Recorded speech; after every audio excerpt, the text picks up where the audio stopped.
Hello! Hello, Good evening, everyone.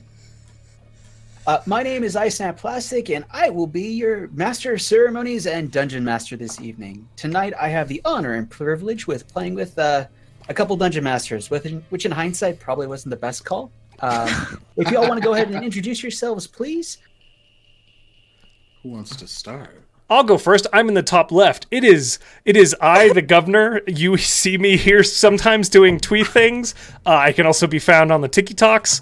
And I Dungeon Master Conundrum Company, and I'm really excited to play with Snap. It's a dream come true to be DM'd by you, my friend.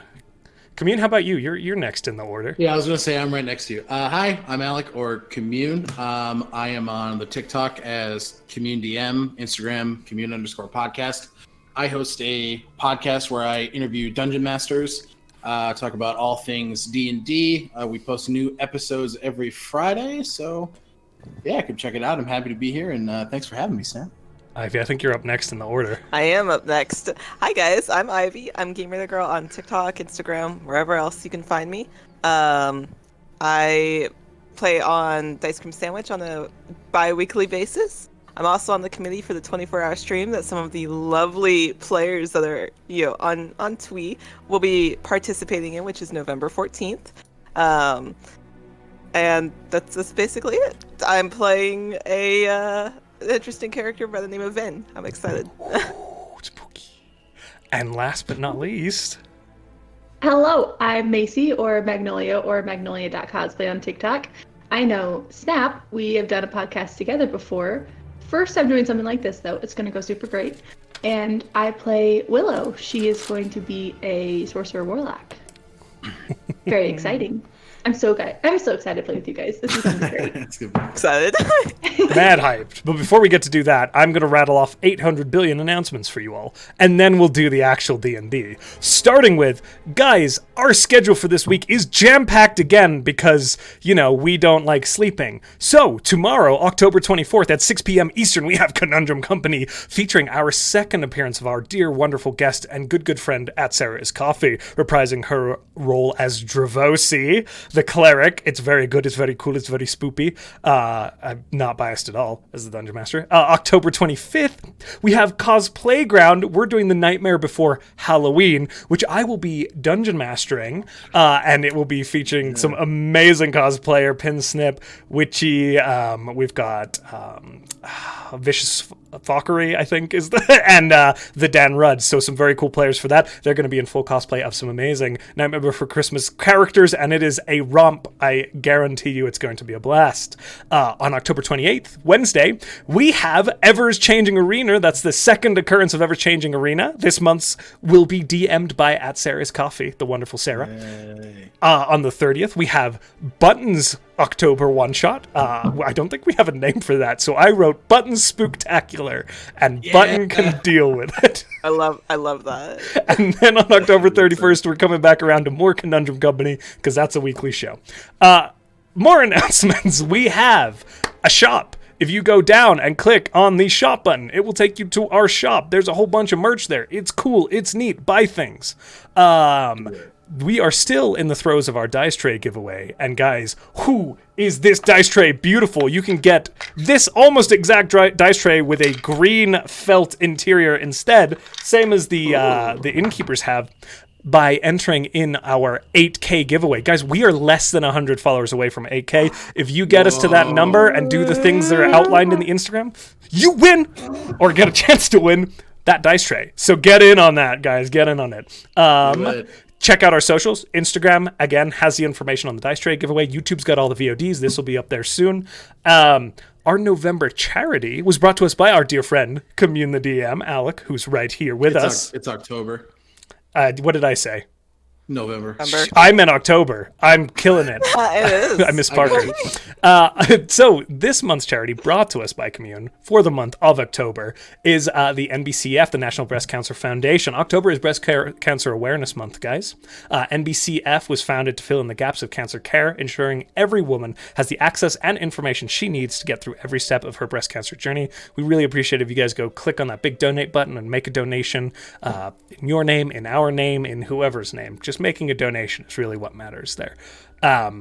A huge thank you to our amazing partners, Soundtail, who gives us this spooky atmosphere, Arcane Anthems, who creates intro songs and just free music for the entire D&D community, and Relaris Maps, who makes amazing maps and does other graphic collaborative work with us. Spoilers ahead. Stay tuned for mad hype cool things that are in the works. Thank you to our amazing mods, who we love very, very much. They are working hard to keep up with my random sporadic announcements. And last but not least, thank you to our sponsors, Skull Splitter Dice. Okay, Skull Splitter Dice are our amazing sponsors, and also the folks who run our giveaways. They donated for the month of October a giant skull mug filled with nearly 100 dice, guys. To get in on that, wait until the break. We're going to open the raffle. You just type an !win and it'll get you submitted. If you're a follower, you get 1 ticket. If you're a subscriber, you get 2. You do it 1 time for the month of October. And guys, the drawing is soon. It's on the spooky day of October 31st. During Conundrum Company, we'll be live drawing that. So swing on by, join us for some possible dice wins. All right, that's it. I'm done. Snap, my friend, take it away. Fantastic. Well, tonight's player's fate will be decided by my very own set of Skull Splitter dice, because I too like to split the skulls. Yes! What a plug. Without further ado, a little bit of a history lesson. So everyone is familiar with the Sword Coast. Not everyone is familiar with the town of Seaton. Seaton used to be a prominent fishing village that was transformed into an iconic military outpost that served as a naval hub for the Empire. It was until the Black Queen descended upon it and sent her ilk to destroy it. This event was known as the Sack of Seton and took place 3 years ago. Now, the loss of a stronghold, that's bad news bears, but what made this particularly a fatal blow to the Empire was that the mage Balfagor was residing there at the time. He was paying a visit to his hometown to inter his sister's ashes in their family crypt. While he was there, the town came under siege, and he had to evacuate. He was given a choice: take his sister's ashes or his precious spellbook.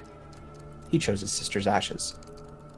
Now, he has sought to reclaim his tome of power, but in doing so, he's taken an unconventional approach. Rather than go with a motley crew of well-known adventurers with skill, he's decided to go a little bit more covert. Some unknown characters who have, to this point in time, have not made a name for themselves yet. Speaking of which, who is this motley crew that has come to take up the call of Balfagor? Ow. Greetings, Ow! Welcome! Ow. You hear a thud as Quake LaBouffe, the slightly clumsy turtle, bangs his arm on his own shield. This turtle has dark blue texturing and a dark green, big hefty shell. He's kind of a slow-moving fella, and he kind of, ow, that hurt, guys.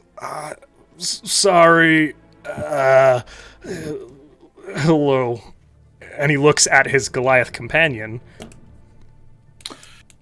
Next to this clumsy turtle, you see a hulking, muscular form of a Goliath paladin of the Stormlord Court, Ilidak Stormai Galukatho. Tall, muscular, piecemealed, blue and gray half-plate armor with a shield and a longsword, approaches his turtle companion. It is okay, Kapusta. We're all a little jumpy this evening, as he pats your shell. Stormy, I hurt my arm.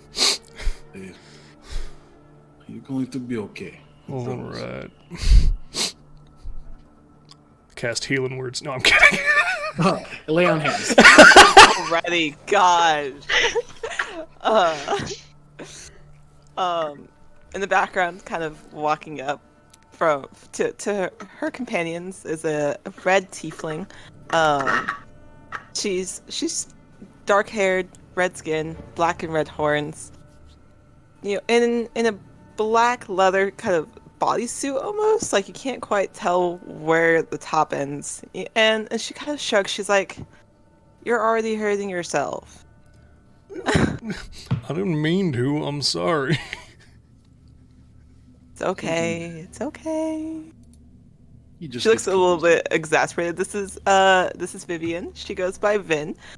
And then kind of just like from just like the back, she just kind of appears. You see a tall sorcerer with like silver hair. She's pretty tall. Just walk up. Are you okay? Did you hurt yourself too bad or? I think I'll be all right. I guess. Kind of smarts a little bit. Well, if you need anything, the name's Willow. Oh, nice to meet you, Willow. We can fix you right up if need be. But maybe let's try to avoid the door frames from now on if we're gonna be walking around. Well, they made them the right size. They're all human-shaped, and I'm a broad-shouldered. I'm thick. You are a thick boy. I'm dummy thick. A thick boy. a whole chunk. A whole trunk and a half. There you go. Maybe Balfagor isn't so wise. So, with that being said, all four of you received summons. Willow, you were entrusted with the remains of Balfagor's sister. Now, you do not need to maintain ownership of this item. You can pass it off to any one of your party members at any time, perhaps to one of the clerics or the paladin who have some religious connotations about them. But that choice is up to you. In your summons, you were instructed that you have two tasks. The first one is to inter Willow, his sister's ashes in her apothecary's basement, where the family crypt resides. That being said, it's important that this task is accomplished because until it is, her soul will remain restless and wandering throughout the town of Seaton. In addition, your second task, and perhaps the more crucial one to the Empire, is recover Balfagor's spellbook before the Drowned Coven claims it and unlocks its secrets to use for the Black Queen's evil plans, machinations. Time is of the essence. It's about midday. One of you has knowledge of the route to Seaton, and it's up to you whether or not you want to share that information with the party and how you guys want to proceed. So do we know which way we're going? Usually the clouds guide me, but I'm not getting any sort of feedback that I normally do. Oh. If I may, I think we gotta take the road down on the east side and travel up along the coast. Stay close to the beach. All right. That I think we can do. You been here before then, Willow? I think I visited once when I was a little younger. Willow, please make a wisdom saving throw for me. Snap, I'm gonna ask you our age-old question. That's a D20, right? That is a d20. I had to do it just once. Oh, what's my wisdom? That's a 9. All right, you're fine. You can freely share any information you remember about the town as you progress towards your destination. I've been here a time or two, but nothing super crazy. Just came by here and there. So, But yeah, if we keep going down by the beach here, I think we'll get there in a little bit. Oh, okay. shit. Seagulls. Do you want my cloak? Please, they always do the... Oh, Thank you. here you go, Kaputsa. The thing. I snuggle into the Goliath cloak. Aww. As we're walking too, I kind of like it's the ashes from like my bag and try and hand them to the Goliath. Like, Ooh. would you mind holding on to these for me?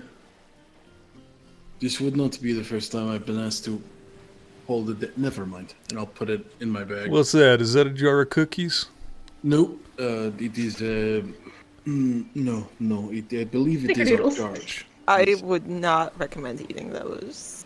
I agree. I don't recommend- think that would be well. Y'all are holding out on me. All right, fine. That's We're an item not to holding hold out and on not you. to eat. You always do this. You always think we're hiding things from you.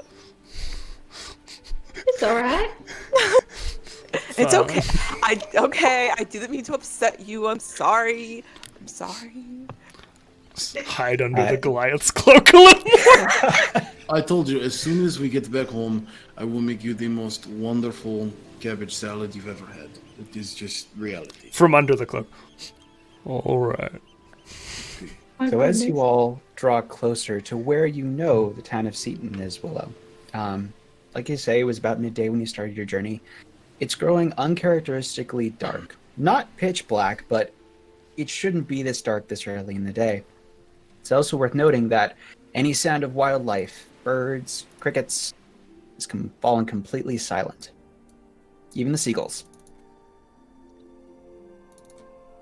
Max just wants to Willow's wearing a giant cloak, and she's wearing like a big old cloak, and she just wants to like sneak her hand in her cloak and just hold on to her short bow. Yeah. Would we notice the rest of this? Everyone notices. It's very apparent. Willow's not sneaky. Could I do some sort of nature or arcana check to see if I can discern any possible cause to this? Absolutely. Which would you prefer? Dealer's choice. Oy.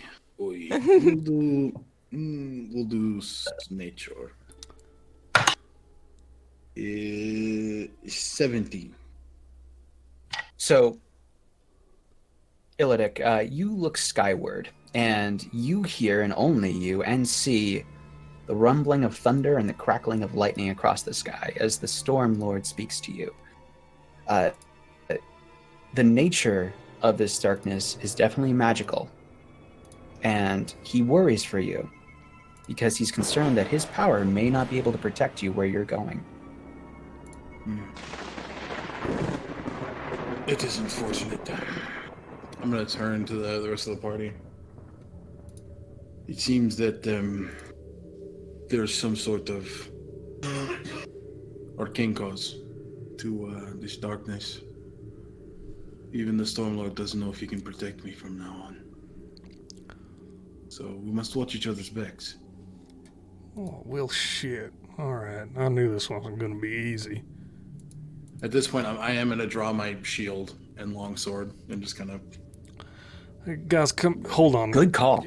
You know the... Here, come here. Here. Stormy, lean down. Yep. I give him a little smooch on the forehead. Say, all right. And I cast Eyes of the Night so he can see in the dark now. I don't know if you needed that. Now, Vin, you can see in the dark good already, right? Yes, I can. I'm just fine. Willow, how's your outside darky vision? Like, are you able to see in the night? Fantabulous. Yeah, all right. Well, then we're good. At this point, how close are we to Seaton? Like, what can we see?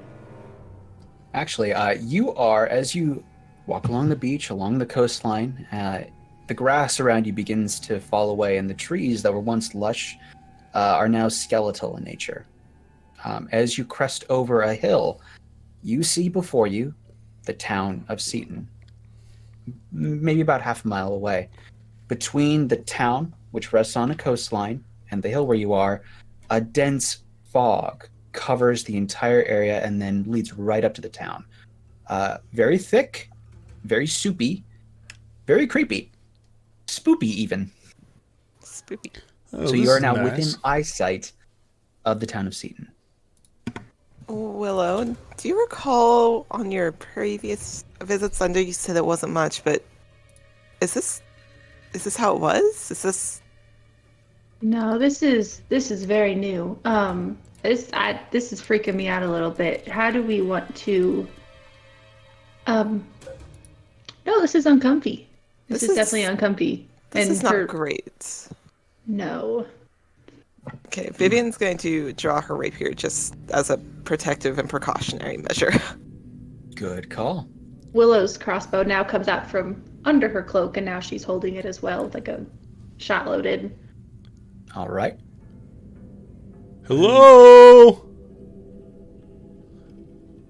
Oh my God. Queck's quiet hello is met only with his own echo. He responds to his And own echo. what's- Hello. No, Nope. no. Max just passed. There's somebody Shell, out there. It's okay. It's okay. It's okay. That was you, darling.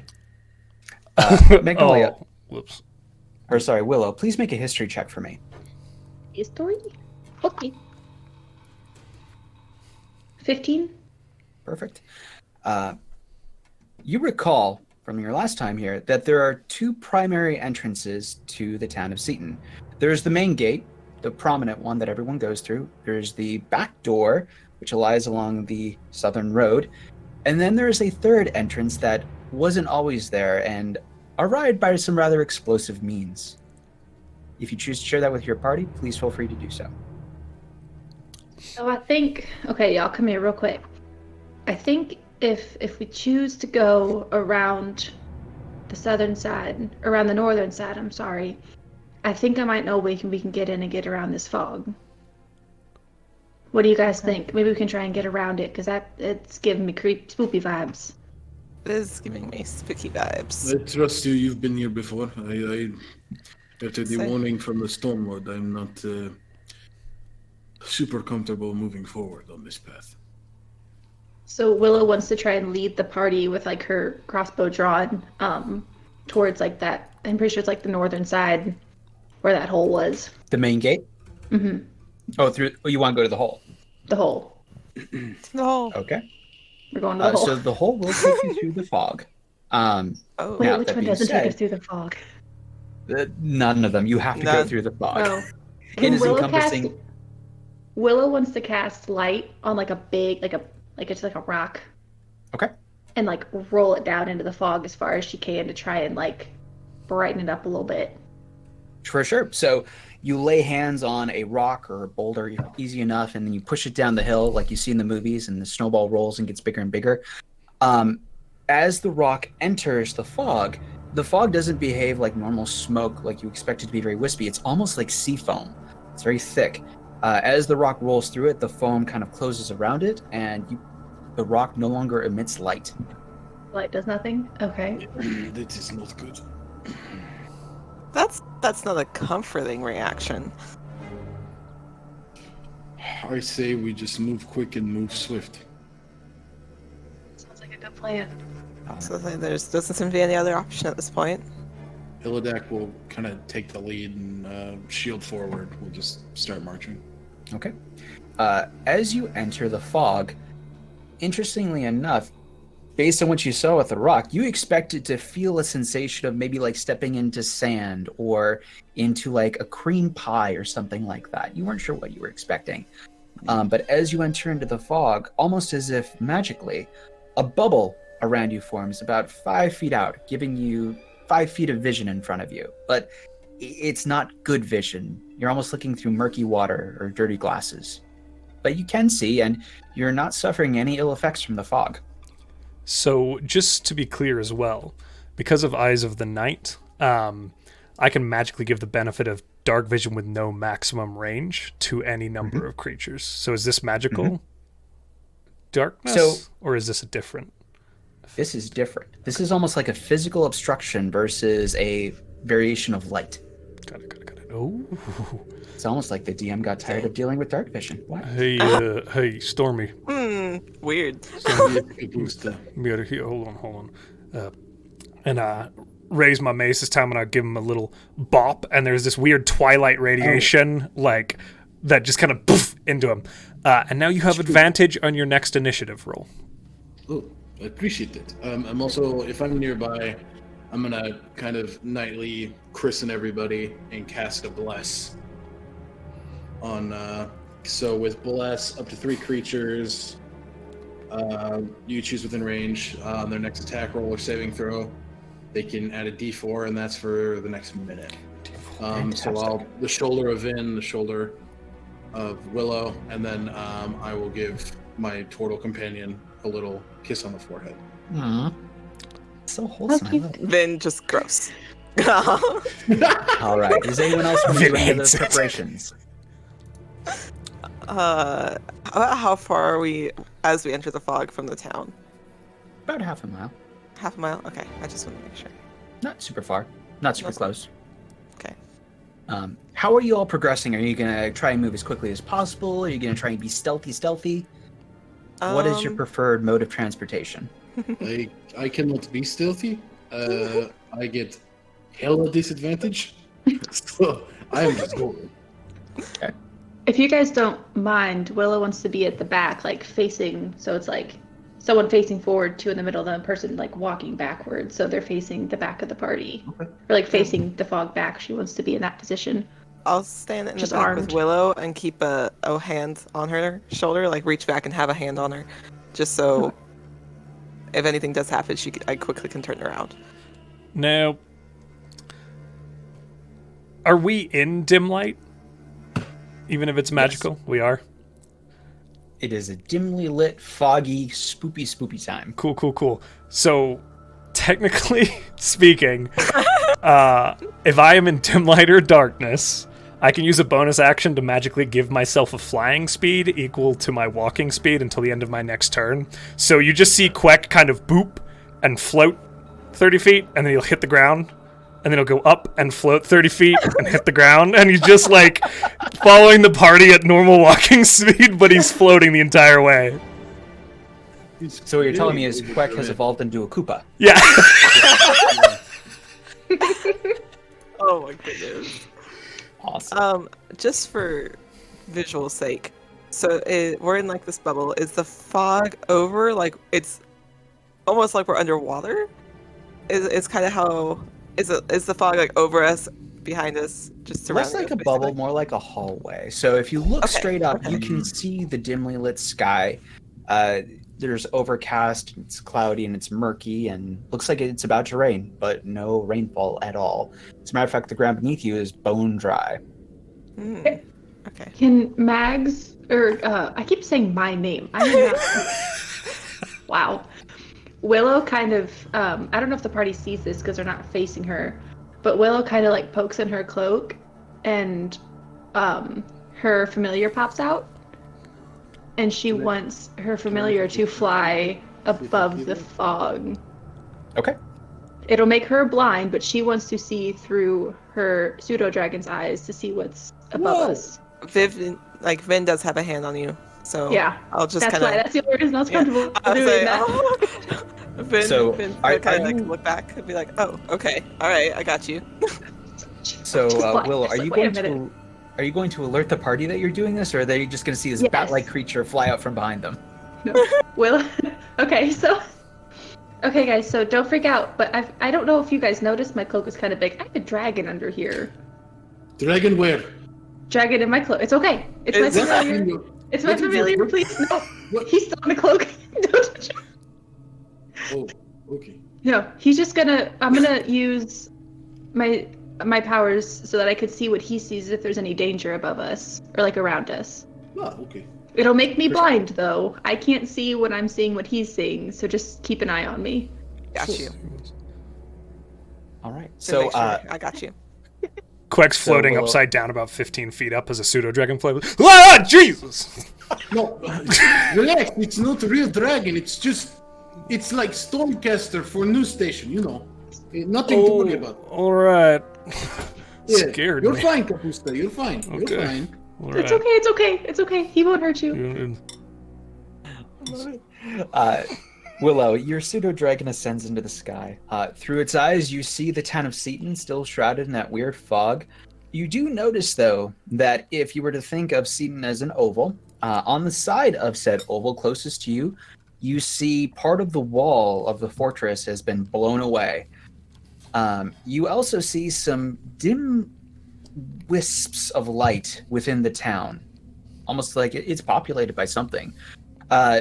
Also, at the main gate and at the other gate, the secondary gate off to the left of the oval, more densely packed wisps of light. Your pseudo-dragon can't make out any details of what's there, but there's definitely a presence within the town scattered throughout and at each of the gates. It cannot discern anything between the town of Seaton and where you are now, though. The fog is too dense. Okay, and that just telepathically just image to me. Yep. Okay. It's like you're flying a drone, but no missiles. Okay. So she's gonna bring her dragon back into the rest of the party. Okay, guys. He's back. It's okay. There's no more dragons. They're gonna be flying around. It's okay. at the main gate and the second gate, it looks like there's like wisps of light. I don't know what they are, but they're like in the town. I've never seen them before, and that's not something that's never something I've seen when I've been here.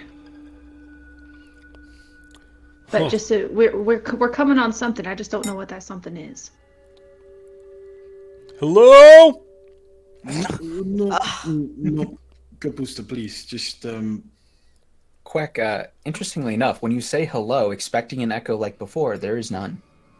This fog seems to dampen sound as well as light. Huh. Interesting. How close are we to the That's gates weird. now? Have you all been walking this whole time? Yeah. Yeah. Okay. Yeah. I Flying. need Illick. Oh, no. You are at the front, correct? you got it right. Make me a perception check, my good dude. Shit. For all perception, I have advantage on perception checks. Yeah! Yeah. Natural 20! Whoa, buddy. So it seems that the Stormlord is smiling on you today. As you progress through the fog, you almost step on the rib cage of what's some sort of humanoid laying in the middle of your path. No. As the rest of you join Illidan, the fog begins to part to expose what looks to be a battlefield, where human and smaller skeleton figures lay scattered about, bits of armor, leather and steel, swords broken, rust. Some sort of conflict occurred here. You can all presume it was probably the Sack of Seton itself. But you would have created quite a ruckus by stepping on that, but you avoided it. Although you are a Goliath, with grace, apparently. Even though Willow's backwards, does she see this yet? Not yet. Okay. So I'm Vin's gonna be like, fair warning, when you turn around, it's not great. Not great. Okay. Just On a scale of 1 to 10, how not great? I mean, how do you handle skeletons? You'd be surprised. I mean, okay, fair, but like there's a lot. Okay, I'm just gonna hold your hand when I turn around. Okay. Okay, alright. One. Vin's just 2, 1, 2, 3. 3. You see, Willow's turned around, standing next to her. you see Vin's about holding your hand. Just yes. you see about 4 or 5 complete skeletons. The rest are smashed beyond recognition. Okay, cool. How old do they look? Like, we had presumed that this is from the Sack of Seton. Make a medicine check. Awesome. Ooh. That's a nat 20. Dang, guys. Let's go. Okay. Natural 22. So, Vivian, are you leaning down and inspecting these skeletons? Okay. Yeah, she's kind of like leaning down just Oh, yeah. enough, like not touching it. Kind of her hands are here, just leaning down, looking at it.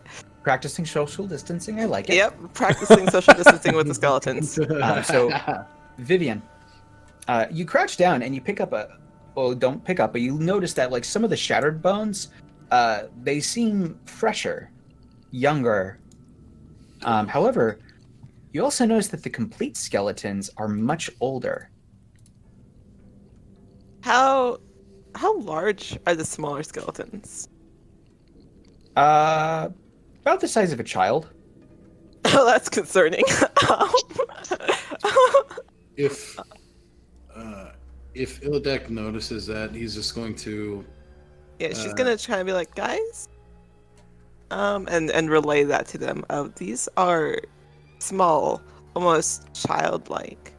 I don't know for sure, but and she's gonna stand back up and kind of step back.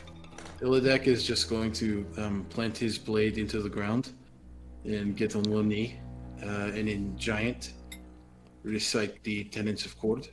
Guidance. Did you say guidance? Yeah. I don't know what you're doing, but I'm guiding it. And just say, be strong, but do not use your strength for wanton destruction. Be brave and scorn cowardice in any form. Prove your might in battle and win glory and renown. And in giant runes, he's going to kind of write out peace. and then stand up. Willow is bawling her eyes out. She's quietly.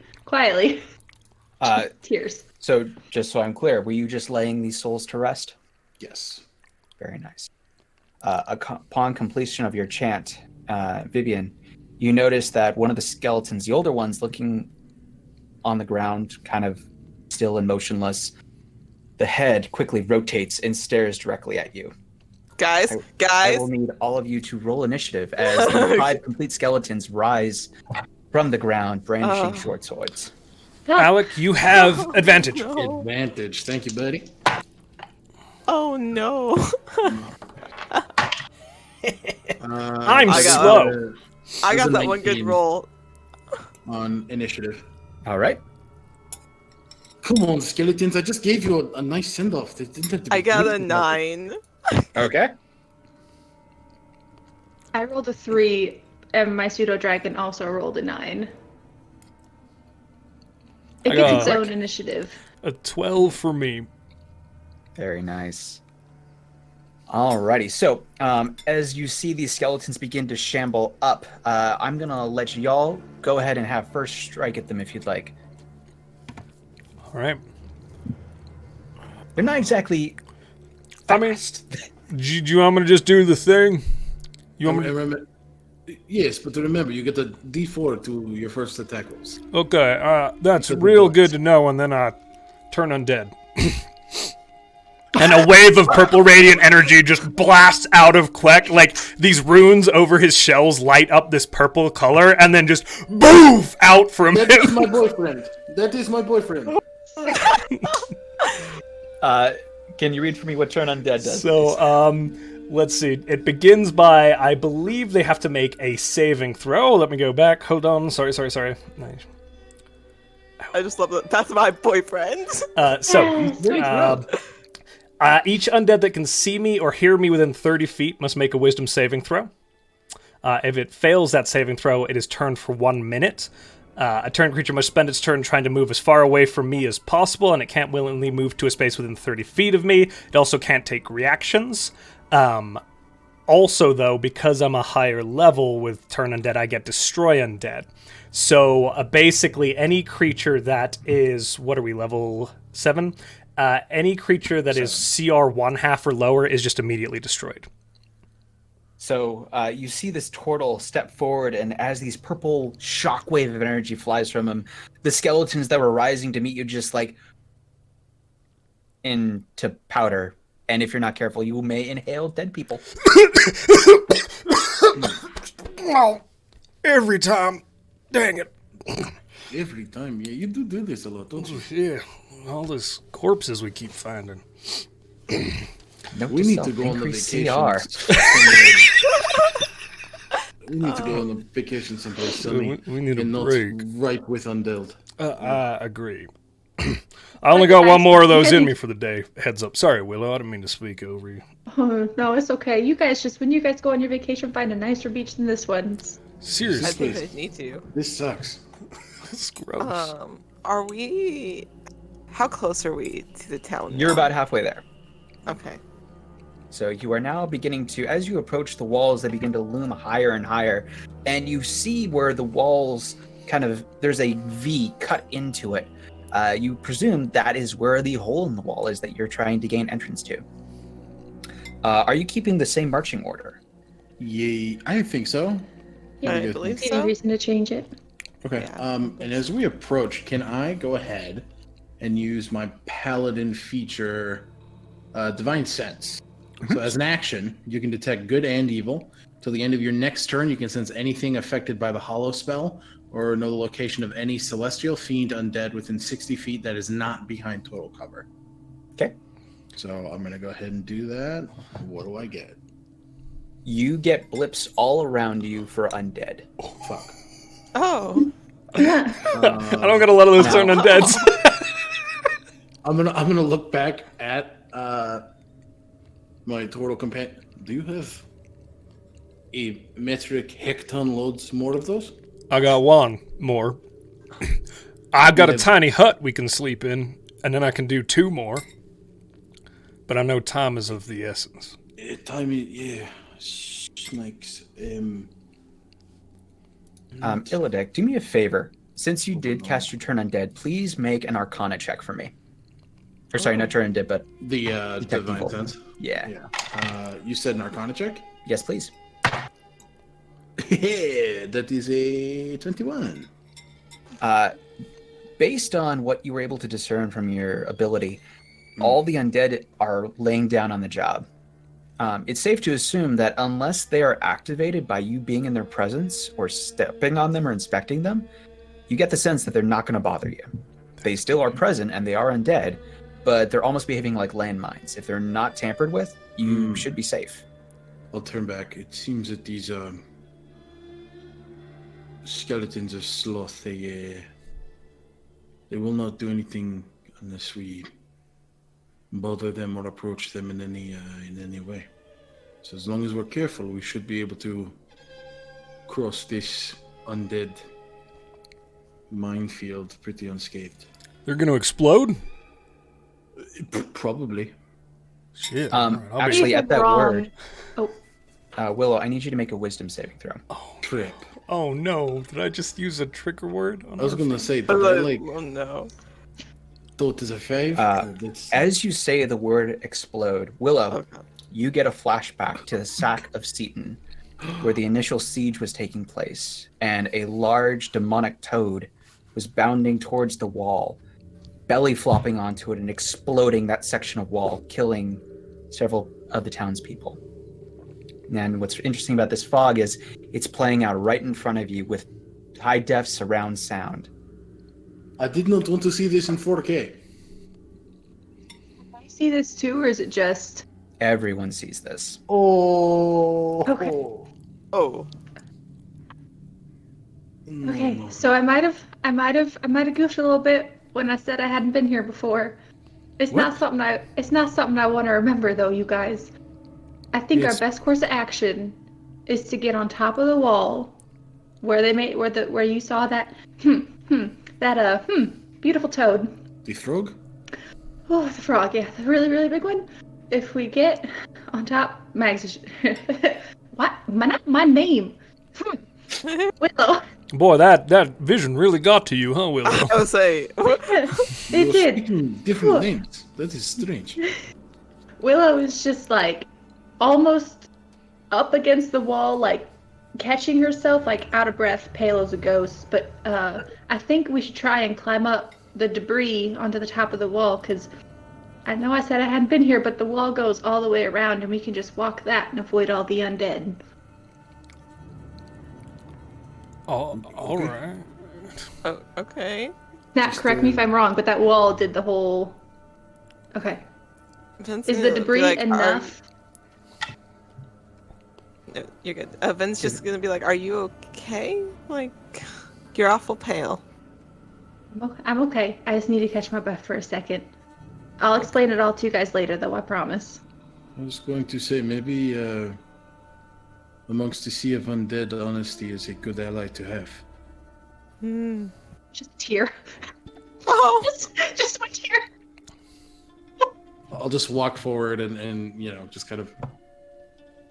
The world is sometimes an ugly place, but we are put here to shed light on a raging sea. What he said, and then I tap Willow and give her vigilant blessing, so now she has advantage on initiative. Good stuff. I just like that you're running around bonking people. Yeah, I'm just like, what? Bonk. I love clerics. Language. Oh, Sorry. Very nice. All right. So, Willow has suggested a course of action. You can try and scale the debris. You have a choice. Do you scale the debris and go to the left, or do you scale the debris and go to the right? The left wall will take you to the secondary gate. The right side of the wall will take you to the main gate, ultimately leading east goes west, etc., etc. You can circumvent the entire town using this wall. maybe the secondary gate? It seems like the initial gate is kind of a breeding ground for horrible things. We need to get to the apothecary. Where's that at? Looks Think to it's- Willow. If I remember right, I think the apothecary, if we go to the second gate, is going to be a little closer. That's correct. The apothecary is actually at the second gate. Oh. Okay. There we go. Yeah, so I say we go to my vote is we get up here and we go on to the left. Okay. I will stay at the bottom and help everybody get up, and I'll climb last. I'll fly. You can do that. You are a flying person, and that's why I love you. That's the best word picture ever. Yeah. So, real quick, can you give me? Are you trying to fly stealthily, or are you just like throwing caution to the wind? Queck does nothing stealthily. All right. Yells hello into the fog twice. I think he's pretty stealthy actually too, being Twilight Domain, but Queck does Goodbye, nothing. Quick. Bye. I always loved Okay. you. Good to know. And then who is going to be going up the wall first? Don't do that to me, Snap. Good to know. I can go first since I know what I'm doing, or since I know where I'm going. Lead the Okay. charge. Make a Step on perception my check with advantage for me, please. Big Perception? bones. Well, that's great because that was a 1. And that was a 16. You said perception? Yep. Where's my thing? Oh, 15. Okay. As you advance forward to climb the debris, you almost step into a 5-foot deep, 5-foot wide pit that seems to, as if someone took a pipe, shoved it into the ground, and like cored a section of the ground away. A perfect cylinder with a few small skeletons down at the bottom. But you notice it and do not fall into it. Damn it, Glenn. And she just keeps climbing. All And then right. Willow says, "Hey guys, there's a big old pit right here. Just don't jump in it because that would be not good." And kind of stands at like where the pit. She gets to the other side and then like holds her hand out to help everybody. Takes hand, comes Yeah, across. I'll help Vin up first, and then I'll Yeah. climb up. I totally go in my shell, go down, and form a little platform to help them go up to. Oh my gosh. So Portal elevator. while they are climbing up, and while Josh is ascending via flight, Josh, make a perception check for me. All right. Oh no. And when I say Josh, I mean Queck. Who is this You Josh? look Where like are my a total dice? Companion. I will companion. It's a good thing I'm usually good at perception, but I rolled terribly. Let me just double check here. That's a 7. Oh. Whoa. My passive perception is 15. What's your AC? 19. Wait, if I'm in my shell, technically it's 21. While you're flying, Fair. Valid. Fine. Flying blind. I'm not in my I'm shell. sorry. It's a 19, yeah. 19. Queck, as you are flying up, from above you, a rock comes zipping by your head, misses you, and flies into the fog. Not a large rock, but about the size of like a golf ball, zips by your head. You look up and you see a child with wings, and it's winding up for another shot. Hello. What? I'll say hello. Do you speak Draconic? Actually, hold on. I think I don't. I speak Abyssal, Aquan, Celestial, and Common. Dang it. Who Does else any- sees this? Does anyone speak Draconic? Languages. So Hey. from above you, you look up and you see your turtle friend, and above him, you see a winged creature shouting in Draconic, "The heck are you doing here? We live here now. Get out! Get out!" And then he lets fly another rock. Completely missing because hey, he don't- sucks at rolling. Stop. God. I just kind of keep slowly floating up towards him.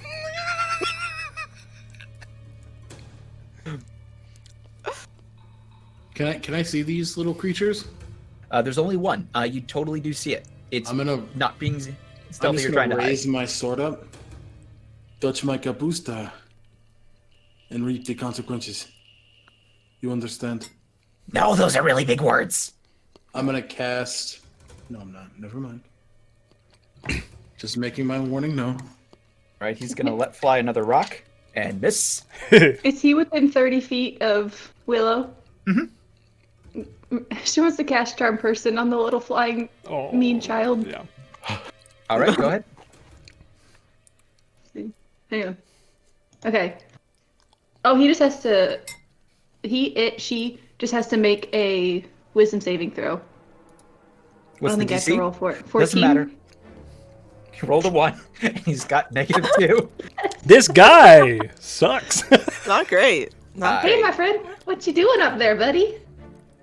So, Willow, a familiar creature descends next to you, a kobold with wings and a black cloak that reeks of death, is giving you the biggest, toothiest grin that you have ever did see and waving politely. How's it going, buddy? I don't know. People are invading my town. I'm kind of unnerved by that, but now I don't really care. I can't really explain it. Okay, I'm gonna read the spell to make sure that I don't want to sound aggressive in order to end the spell on accident. I'm a friendly acquaintance. The spell ends, I think, if I try and hurt it, which I'm not going to try to do. What's your name, and when did you get here? We got here about 2 years ago. Me and my entire clan. My name's Kapek. Heck, it's nice to meet you. The name's Willow. Who is? You had a leader, didn't you? What was their name again? Oh, we don't say their name. That's yeah, we don't say their name. Talking about the get Black mad. Queen, aren't you? And he just kind of like pulls his hood over his head and We don't say her name. Willow grabs his cloak, try to and a comforting grab, but has a hold of it so he can't fly away. And says, "Hey, buddy, where are the rest of your friends at?" Most of them live at the main gate. It was my turn to take watch, and normally it's really boring. This time it wasn't. There was a flying lizard thing, but it lived inside a rock. Yeah, that's my friend. And you tried to hurt him. I don't think you should do that anymore. How's that sound? Oh, okay, that's fair. Do you want to come with us? Your little adventure, huh? I'm not sure if I'm allowed. Is that okay? Yeah, I already talked to your buddies at looks the at- front gate. You can Oh. come with us. It's all right. Okay. and he's gonna just walk alongside you. Queck sticks his head out from over the top of the wall and goes, "Guys, I found a really cool pile of rocks up here." Good job. So, I'm so proud of you. true to form. How long does Charm Person last for? 1 An hour. All right, you have. We got ourselves a buddy. Buddies are the best. I love a buddy. There we go. Matt, okay, just to be fair, Willow is not letting go of the cloak. Almost like she's trying to hold hands with him, but just holding on to the edge of the cloak so he cannot get away. No matter how gross it is, she's not letting go. Are we sure right. we can trust this little rat? No, she whispers, "No, we cannot trust him, but for the moment he doesn't think anything of it. But this is the enemy. These are the people that attacked So then, during the siege of Seaton. with the big frog. With the big frog, and the Black Queen is their leader. So we want to keep this guy on our side for the moment and keep peace, and we can learn stuff from him. So ask him questions if you want." I am not good at talking. Y'all It's coming okay, up? Me neither. What? Y'all coming up here? Yeah, we're coming. And then Mags, my name, Willow. And then Willow also relays that to the other two party members. This is the bad guy. This is who helped with when Seaton was taken over. But we're playing nice, but ask him questions if you want, because he's friendly for an hour, and then he's gonna get mean again. Oh, weird. So just so they know. What I'm hearing is we send him ahead. Good idea. Yes. All right. So the rest of you, easily enough, make your way up the the pathway to the top of the wall. It appears in this particular area, this is now a well-traveled path. The debris has been flattened down in areas. It's a regular path from the ground level up to the wall. The wall has basically lost all form of protection, and they rely primarily on the landmines of skeletons and the fog to protect them. So Capek is now leading your party along the wall towards the secondary gate. Do we see anything that stands out from up here on the high ground? Make a perception check. Out of the high ground. As a matter of fact, anyone can make a perception I check. still have guidance. Okay, I would look to look around. Right? No, I'll I have look around. bless. Even better. Hashtag blessed. Hashtag. Oh, that's a nat 20, baby. Oh, that's Plus three 5, this game. 25 plus. That's a 29. I got a 18. So as Or wait, all of you nope, begin that's to... that's a I non-mat. got 22. Excuse me. I got 22. I don't even know why I bother anymore. As you all are walking along this walkway, you look down to the left and you see the fog, as imposing, as scary as all get out. To the right, the town of Seaton lays in ruins. Buildings are burnt, bodies are strewn, similar to what you found out in the valley outside of the town. Bits of armor lay about. You also notice that huddled around small little campfires are more kobolds. A couple goblins here and there. A few skeletons wandering the streets. No seeming order to anything. They just seem to be milling about within the town. It looks like after sacking the town, they took up residence without making any improvements and will not be able to refinance for a better mortgage rate. Wow, they didn't think this one through at all. I'll look down at our kobold friend. Can you guide us through this? Get us passage to the city. Yeah. You said you talked to the guys at the front gate. No one's gonna bother you if you cleared it with Seaton. Oh yes, we love Satig. Satig is a good friend of mine. He is my best friend. He doesn't have friends, but okay, that's weird. Well, we call him friend, you know. I don't understand what's So- happening. Are you all wanting to progress along the wall, or are you want to follow Capek's lead to try and guide you to the apothecary? I think we should follow the kobold, right? I was gonna say I think we should follow him Yeah. until we can't anymore. If it looks Yeah. suspicious, we'll stop. All right. Through it. Capek spreads his wings and hops down off the wall, about a 30-foot drop, and looks up at you expectantly for you guys to jump down into the city. The area that he landed in is between a building, or what's left of a building, and the wall itself. So if you were to land next to him, you probably would be concealed. Maybe. Nice. Can we jump on the building first and then hop down to the ground? If you'd like to, yeah. Yeah. How far think is the so. jump? Yeah, can we survive a 30-foot drop, Ivy? I mean, yeah. How far is the drop to the roof? The jump to the roof? The drop to the roof, we'll say, is about 10 feet, and then it's 20 feet from the roof to the ground. Okay, that's a little bit there. Yeah. Okay. Give me acrobatics checks, please, to jump from the wall to the roof. Yes. You know what I'm gonna say, so I won't say it. Boop, boop, boop. Dirty 20 for me. That's a 15 for me. Okay. What was the check? Acrobatics. It's just ooh. 16. Awesome. All three of you deftly jump from the wall onto the roof. What's left of this burnt out husk of a building, some of the roof collapses in. Not a lot to make any noise, and this is going on throughout the town. No one seems bothered by it. The town is decaying around them, and they don't care. Sweet. Another acrobatics check to make it from the roof to the ground, please. Mhm. Dizzy 12. That's a 16 that time. And Illidic, I apologize. What was yours? A 12. 12? And Willow? You're muted. I apologize. Did you say 4? Yeah. Okay. Right. So For the second can jump, I- Vivian Can I jump down first? gracefully jumps, does a backflip, springs off the wall, and lands in a Pyrrhic.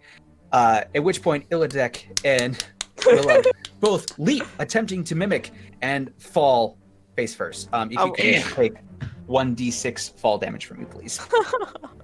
Oh. What are you guys doing? That wasn't that hard. Of course you think. I just float down next to Vin. Hey, what's Yeah. up? 2. Okay. I trust you to keep track of your damage.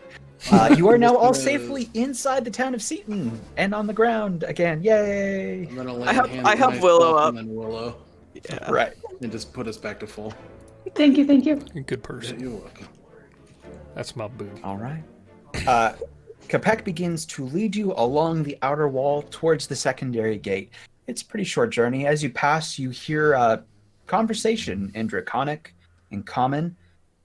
Nothing really piques your interest. Everyone just seems to be talking about how boring it is here. Nothing fun is happening, and they can't wait to leave. Tell me I'm about gonna it. look to our little friend here.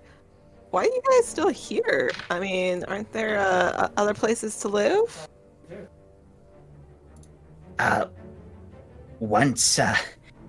Once the Drowned Coven finishes their task, then we can leave. I'm not gonna lie, it's really boring here. No one ever comes here. The Drowned Coven. We are not as familiar with the Drowned Coven. What is the plan? We're new, obviously.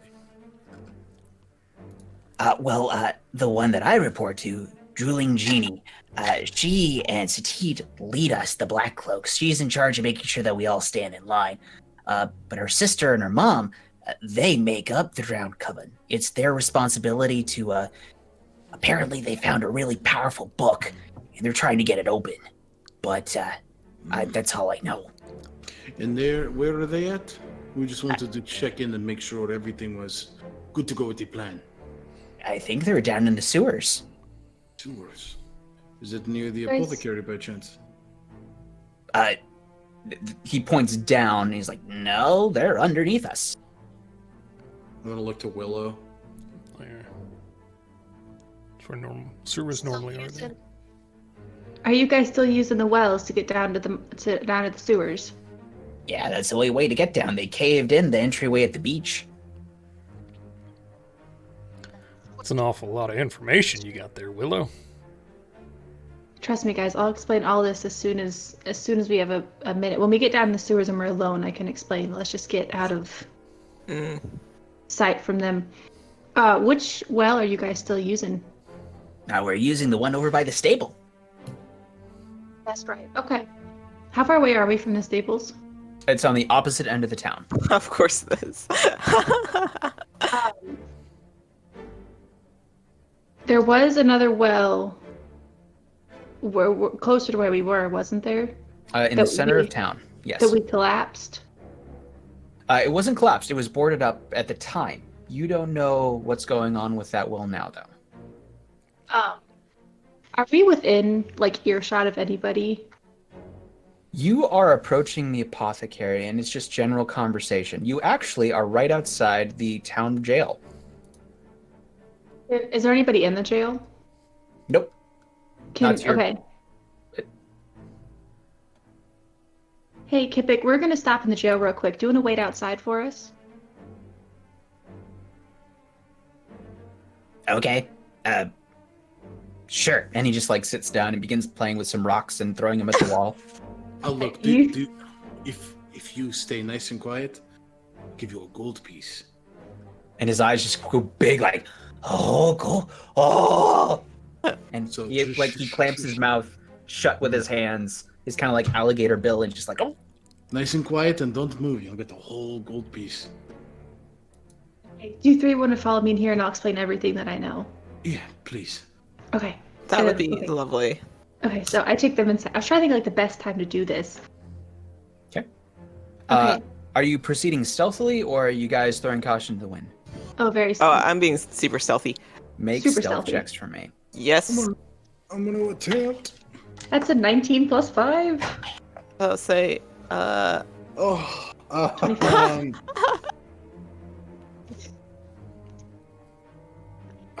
It's a 6. Wait. I'm a paladin. I got heavy armor. I got disadvantage on stealth. Quick, how you doing there, buddy? I got a 15.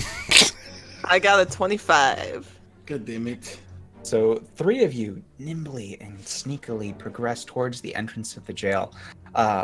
In front of you is a small encampment of about 3 or 4 kobolds. No noise is being made. You're making your way in. At which point, your lovable Goliath tips over a pauldron of fire, and it just spills all the coals and ashes all over, drawing the attention of all the kobolds in the area. And they all just kind of look at you, and their eyes grow bigger as they see what's going on. I cast sleep. Oh, yes. Go ahead and read me the...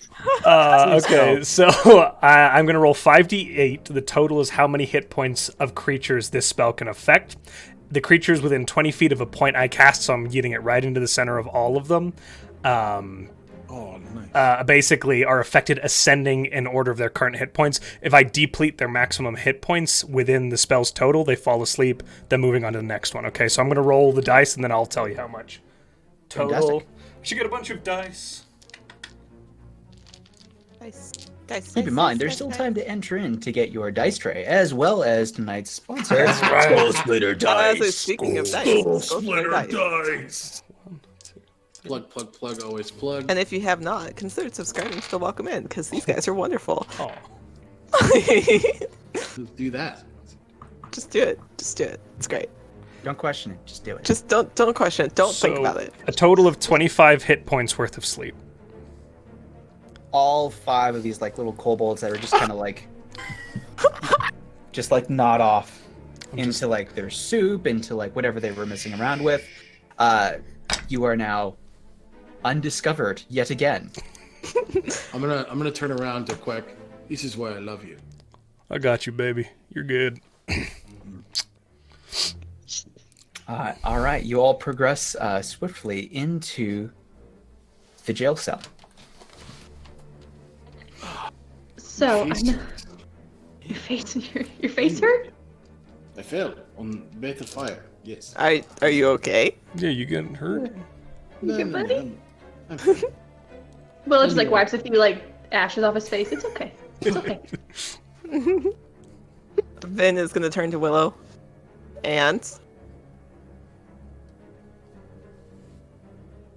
I think What? you have a little bit of explaining to do Oh. now.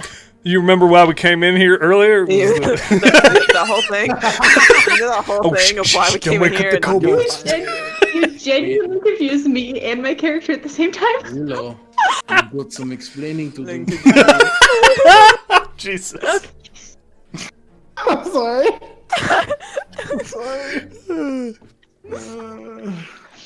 Okay, refocus.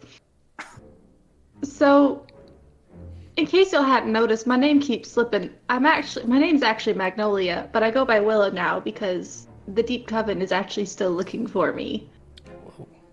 So we got to be sneaky. What did you do Let to me- the coven?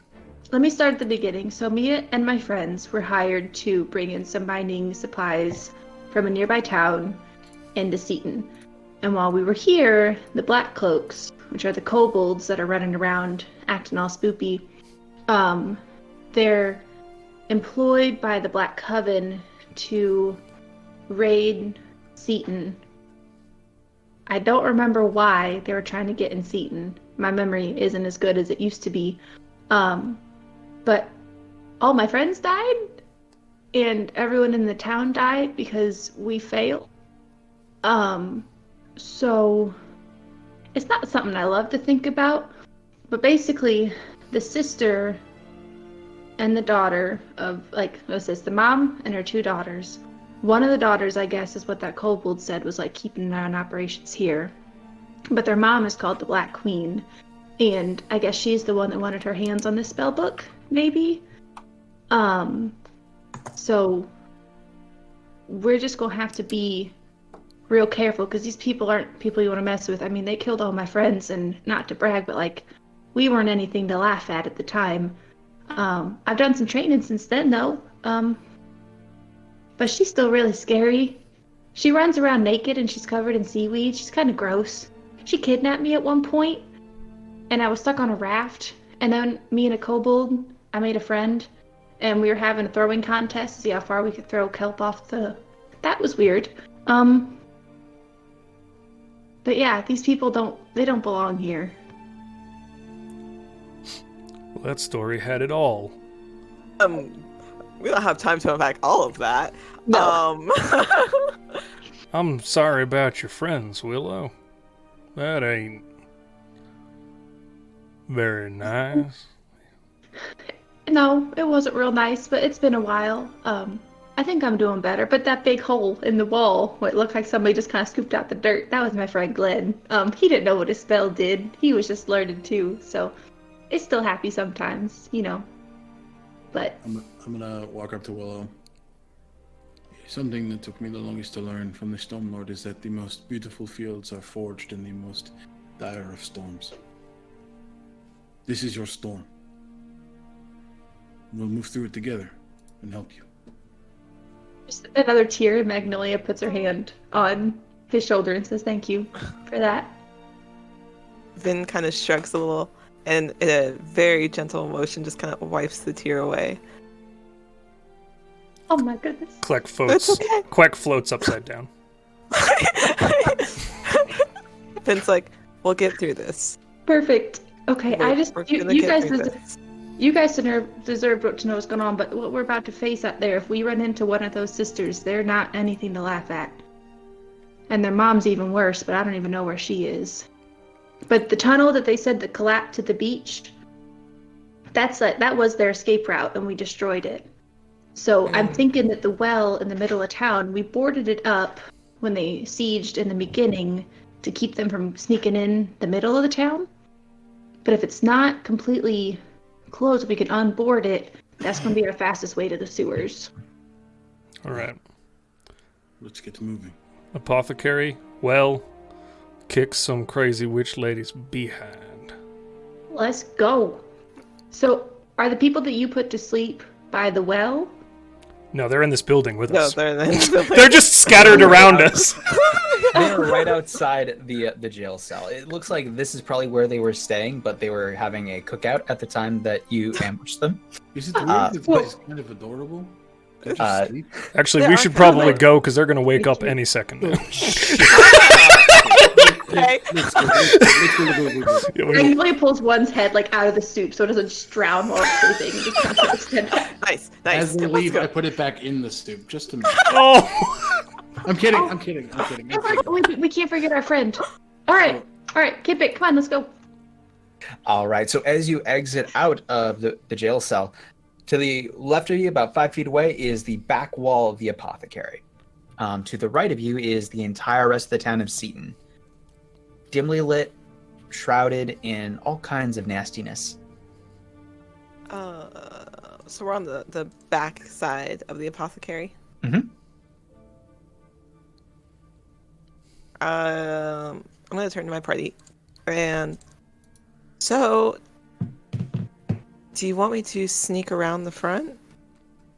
I'm pretty stealthy most of the time, honestly. Yeah. Guidance. So, ooh, Pop. bonk. Thanks. It's just like the slightly purple glowing mace. bonk. Yeah. Thanks. Appreciate Stay it. safe there. I'm gonna try my best, and I'm gonna try to sneak around the corner Okay. and get into the front door. Make a stealth check for me, please. Absolutely. That is a 17. Plus your So I have a D4? plus 9. Oh, plus my D4. 17. Pro 18, cleric. 19. Thank you. What are the rest of you doing? Are you going to stay at the entryway to the jail cell where everyone's asleep? Are you going to go back around the building? I'll call him a party. I don't know. Do we think should we go the other way and try to meet Vin on the other side? Let him handle it. Hold on. Here, you stay still. You cast Mending on his cloak, which is like got little burn marks on it too. No, it's fine. Stop. It's fine. Let me fuss. And I'm like, she's got it. This is embarrassing. You're fine. Come on, Stormy. You don't want your nasty cloak to look bad. All right. So, as you all make your way behind the building where your kobold friend is still sitting there with his mouth like clamped shut. Oh, I told him to come on. I told him let's get. Your rogue begins sneaking around the apothecary. Her stealth check did allow her to evade detection by pretty much everyone, but Vivian, you notice sitting on the front porch of the apothecary, who you are essentially just sneaking behind, a large, imposing, scaly figure with a long black tail, folded wings, and a long sword that he's sharpening with a whetstone is just sitting there. His face, almost skeletal looking. Are there any windows to the apothecary? Yes, they are all boarded up. Of course they are. The door is completely open, though. The door is open, but...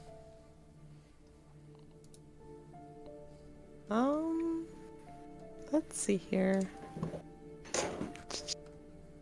How far am I from this figure? So if he is sitting on the front steps of the porch is about, we'll say, 10 feet long, and then the doorway to the apothecary is at the other end of the porch. Lovely. Okay. But your stealth check allows you to sneak behind him. He didn't notice you. Okay. I'm gonna cast I'm gonna cast Charm Person on him. Okay. From my stealthy corridor, I'm going to cast Charm Person and see if I can get him to just forget I'm there entirely. I'm gonna he needs to knock on woods here. This is the most infiltratey, sneaky party ever, and it's amazing. I'm knocking on wood as I say this. This is impressive.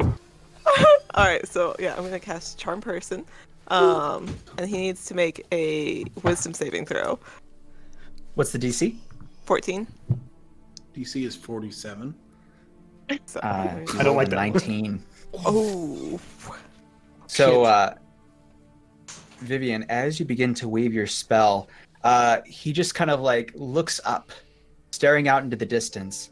He sets the stone down by his side and he raises to his feet, an imposing 7-foot-tall figure. And as he unfurls his wings, they stretch 8 feet wide on either side for a 16-foot wingspan, and then they recoil as his cloak falls between them.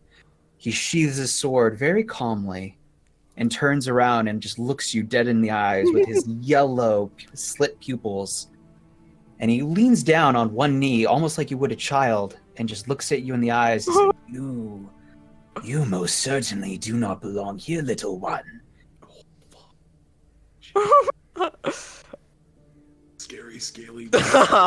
Spooky, scary dragonborn. Are you alone? Absolutely. I'm not Make a deception check for me. Oh yeah, Vin, you got this. Come on. It's your bard too, right? Lie to this MF. Oh yeah, I'm a bard rogue. Deceive. Expertise in lying. Oh. That's a 25. Nice. Well, I guess no one will miss you then. And he opens his maw, and you see boiling acid begin to pool in his mouth as he lets forth a torrent of acid breath. You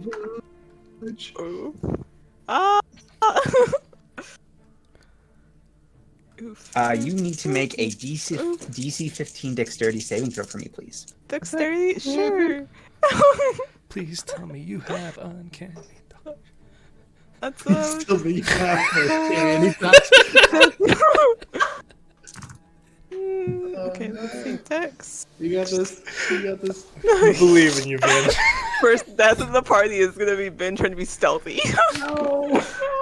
You were doing so good too. Right? I was gonna say, it's because we mentioned it. Yeah. This is the most infiltrating. Okay, that is a It's on us. 15 exactly. It was a 12 plus 3. So Okay. 15 Meets exactly. it beats it, so you only take half damage, so that's Okay. 15. So that's only 160 damage. Yeah, right? I'm like, thanks. Well, I'm dead. Does Magnolia see this happen? Like, are we? No, you are all on the other side of the building. Oh no! Please take 17 points of acid damage. 17. Yep. Can we probably hear something though, right? Would my divine sense pick anything up? Fiend, undead. Yeah, let me go ahead and features and traits. Okay. Do we hear the boiling flesh of Vin? That's- Like, Oh, yeah, So, right. so I assume that took- Vivian is screaming. You hear Undead. Vivian scream. Everyone is aware of what's going on. At that point, I'm running. Yeah. Magnolia is too. same. Magnolia, as she's running, casts disguise self to look like Kipik. Right. Um, As you all round the corner, kobolds are beginning to join their commander, ooh. and I would like you all to roll initiative for me. Shit. Willow, you have advantage. Thank you. Willow needs it. Natural effing 20. You madman! 20 plus 2. 22. What? You got a nat? Is that 2 nat 20s on initiative? Yes. I'm got rolling. 14. My nat 20 is a little like ACID logo, and I love it. Nice. 14 for And Quack. my pseudo dragon got a 7. All right, so Vivian 14, Illidic is 20, and Queck 14. I'm sorry? 22 with the nat 20. All right, so what's your dex modifier? 2. And Willow, what's your dex modifier? Correct. Oh, he's gonna I'll do just let him DM go things. first. Can I just? Illidic goes first. There we go. Okay, can I see this evil big bad boy in front of me? You are all rounding the side of the wall when you hear Vivian screams as the acid burns her skin. Now, she passed the dexterity saving throw. I will let you choose, Vivian. Do you want to roll back the way you came? Do you want to roll farther down the porch? Or do you want to roll into the apothecary? I want to roll into the apothecary. All right, you are in the apothecary. Good to hear. As you all round the corner, you see this happening as simultaneously kobolds are coming from behind this imposing figure as he draws his long sword. And we are now in initiative order. So, he also...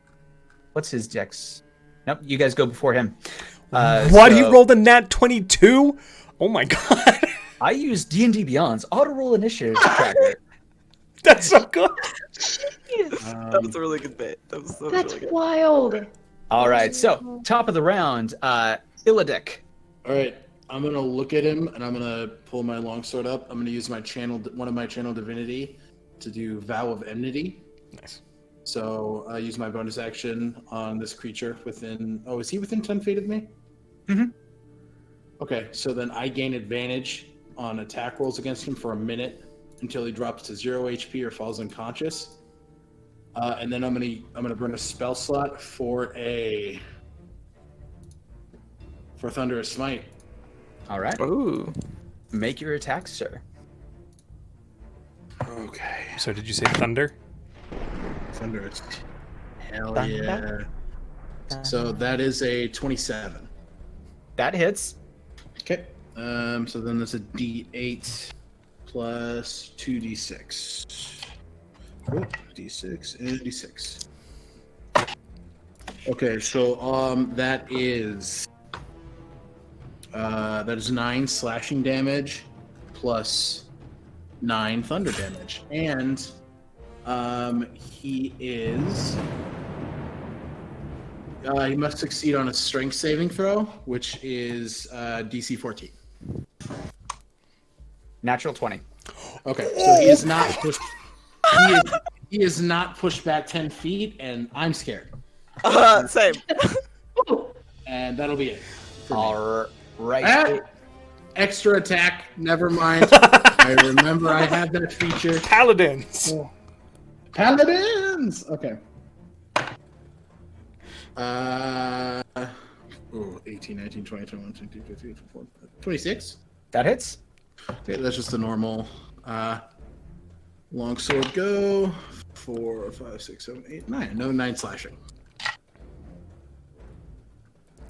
Now I'm done. All right. Magnolia, you're up. So Magnolia still cast. She had already cast. Did I cast Disguise Self, and do I look like Kipik, or is that like while we were running towards the scene? That's what I was trying to do.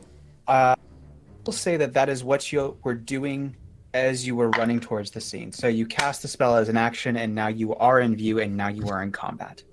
Okay. So, can I? I've never tried to do this. Can I delay my turn? You want to hold an action. Yes, but I want to stay close enough. I want to like join the mob of kobolds that is around the commander now, but stay within arm's reach of him. But act like I'm in the mob. Make a deception check for me, please. And this is to see if the other kobolds and Seaton, the half dragon. Do floor dice count? Because that's a nat 20, but it fell on the floor.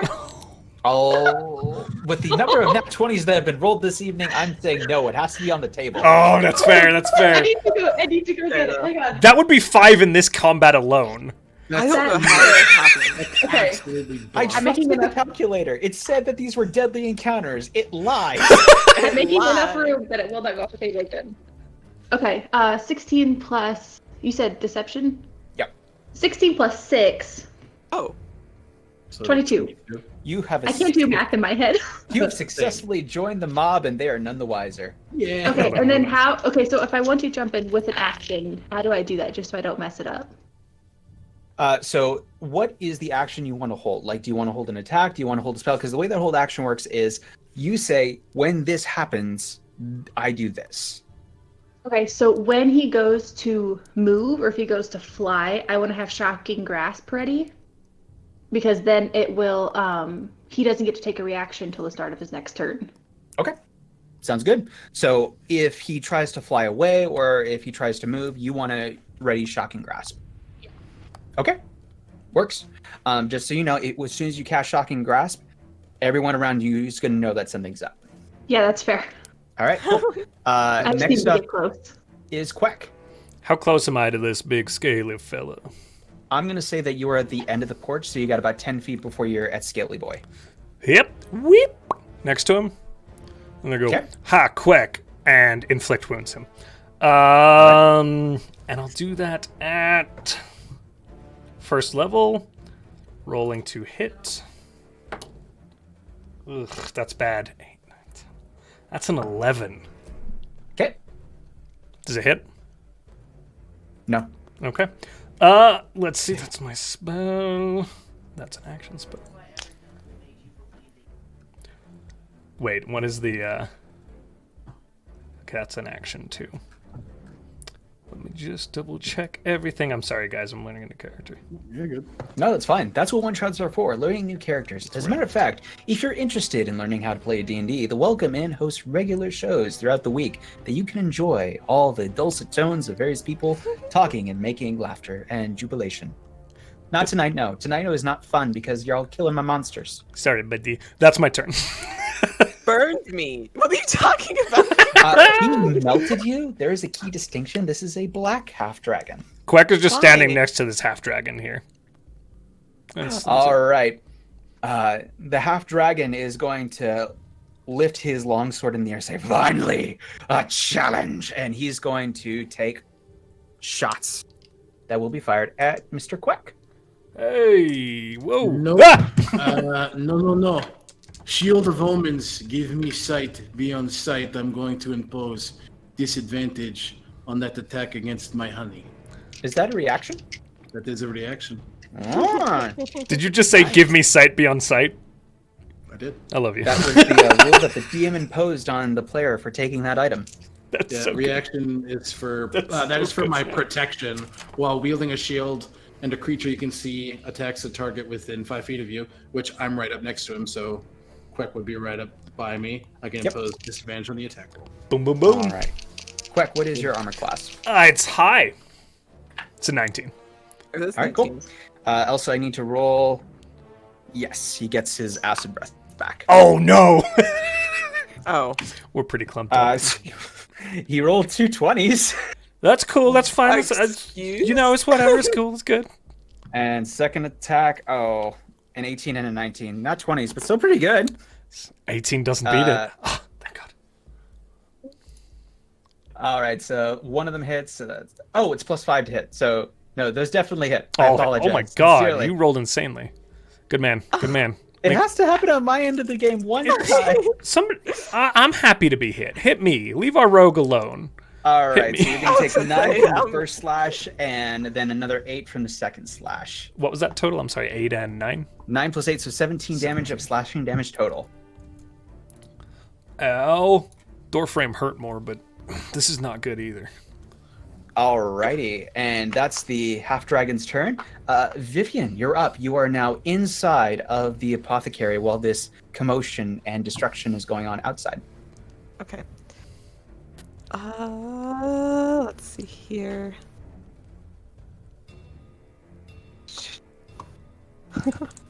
Sorry. No worries. Josh, how close are you? How close is he standing? I'm on the, right by the door, right next to the half-dragon. Okay, so you're right next to him. I am within 5 feet of your prey, yes. Okay. That's a very rogue question to ask. And actually, I made a mistake. Vivian, can you please make a perception check for me, please? Yes, absolutely. Perception. Boom. All you had That's to do was say a 14. Okay. Off to the right, out of the corner of your eye, you see a wispy female figure standing there, waving at you, beckoning you further into the apothecary, and then she descends down into the cellar.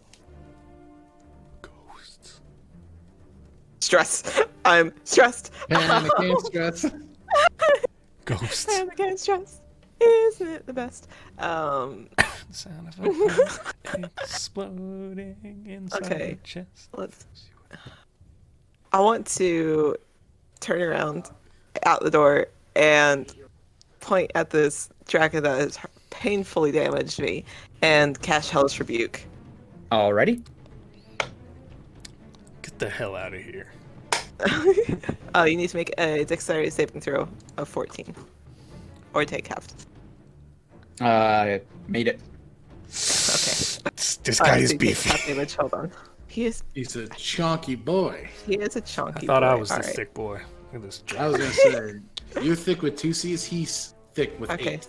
So Holy he shit. takes That's what I see. I he know. takes It's half crazy. of 11, so however you... I'll say you take 6. Okay, so he takes 6 damage. Okay. So yeah, Vivian, seeing this ghost-ish figure, looks at it and then turns and points out the door and casts Hellish Rebuke, and then kind of turns back. Is there anything else in the apothecary? No, it looks like this particular building has been stripped bare. It does appear that someone was searching for something here. It's been sacked, doors are left open. There's nothing left here. I'm gonna call out the door. Can you guys handle this, or do I need to stick around? Quack coughs up blood. Yeah, we're good. Got it. Okay, she's gonna head down the cellar. Satid shouts, "It is no trouble at all." Oh, Not shit. you. Screw you. And then, yeah, she's gonna walk down the cellar very hastily. She's Okay. not being slow about this. She's gonna try to make haste as much as possible. All right, you are successfully splitting the party. Good choice. This is the second time in my second campaign that I've done this. Alrighty. So at this point, it is now the kobold's turn. Kobold number 1 is going to take a whack at, and there are 3 kobolds that are a little bit larger and beefier than the others, and they've got shields made out of black dragon scales. One of those is going to take a shot at Illidan. You are not prepared. Stone rage. Oh boy! Liam O'Brien, baby. And he gets pack tactics because he's in his pack. Tramp. I knew that was coming. It's freaking pack tactics. Tramp. Alrighty, so they're going to go ahead and use a spear. Does a 19 hit? Meets it, beats it, my friend. All right, you're going to go ahead and take 5 5 piercing damage. Ouch. Jeez Louise. Dragon Shield number 2 is going to take shots at you, Quack. Don't touch my computer. That's going to be a 16. Misses. Okay. Then the third Dragon Shield is also going to stab at Turtle Boy, and it misses entirely. I'm all shell and shield, baby. Let's see, and I'm just going to roll. That's a miss. That's a hit. That's a miss. That's a miss. That's a miss. That's a miss. No. Take another 3 points of piercing damage. Cool. They have advantage on attack. What the heck? Anyway. They're just clink, clink, clink, clink, clink, clink, clink, clink, clink from outside. And you're just unfazed. It's just like, Hey, Every time Calm Quack down. screams, I'm all shell and shield, baby. Top of the round. Okay. Illidic. Okay, I'm right by a big scaly boy. Yes. Yes, you are right next to the half dragon. Would I get advantage since my Capusta is right next to me? Are you referring to flanking? Yeah. No flanking in 5e. Okay. I'll just go for a normal hit. There's a 15 plus 8. That hits. Okay, great. D8, 3. So that is 8 slashing damage. And then for my second attack, I'm going to go ahead and you know what? I'm gonna bonus action Hunter's Mark on this SOB, Okay. and then I'm gonna go for my second attack. Super organized bad guy. SOB. Second attack is a 22. Hits. Roll damage. Cool. Okay. So then that is, and I cast that at first level, so it is only 1d6. So he will take. Oh, beautiful. He'll take 12 slashing damage and then 6 necrotic damage. And then that is it. All right. So as you go to slash at him with your weapon, you definitely make impact. The sword cuts through, but the necrotic damage that you're used to seeing take hold of your foes and kind of like melt their flesh at the point of impact. Sorry, I'm sorry, I made a mistake. This is just normal slashing damage. I read that wrong. So 18 points of slashing damage. Correct. Go ahead and just y'all forget what I said about the stuff and the things. Good. Good thing I try to use inflict wounds again. Alrighty. Let's see. We are now to Willow's turn, who's still Magnolia in this tracker. Sorry. that's okay. It works. Okay. Still in the crowd, still in the mob. Mm-hmm. Doesn't know she's there.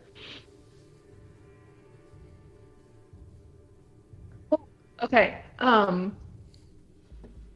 She wants to cast message Okay. at Viv. Okay. The spell doesn't have to follow a straight line, can travel freely around corners through openings. So if the door's open and the cellar door's open, she can hit her with that spell. Yep. And because since we lost sight of her, we don't know what's going on. She wants to make sure Viv is okay, but still stay hidden until until it's like perfect for her to jump out. So she casts message and whispers, "Viv, are you okay?" I can respond with, what is it, 25 words or less?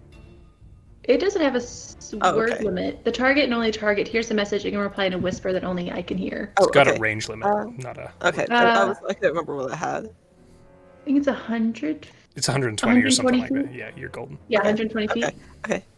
So if it's gonna hear that, I think so. There's a ghost thing. Do you know anything about that? Because I'm running down to the cellar. Wait, is it a ghost or it's an actual ghost? What did it look like to me, Snap? Was it just like So definitely a wispy pale, figure? wispy figure. However, typically when you picture ghosts are usually decayed forms of the living. This is a perfectly pristine mirror image of a beautiful young lady. Uh-oh. So I'm gonna relay like the details of what she looked like. Does Magnolia recognize any of the descriptive factors from somebody that she might have known? Make a history check. Okay.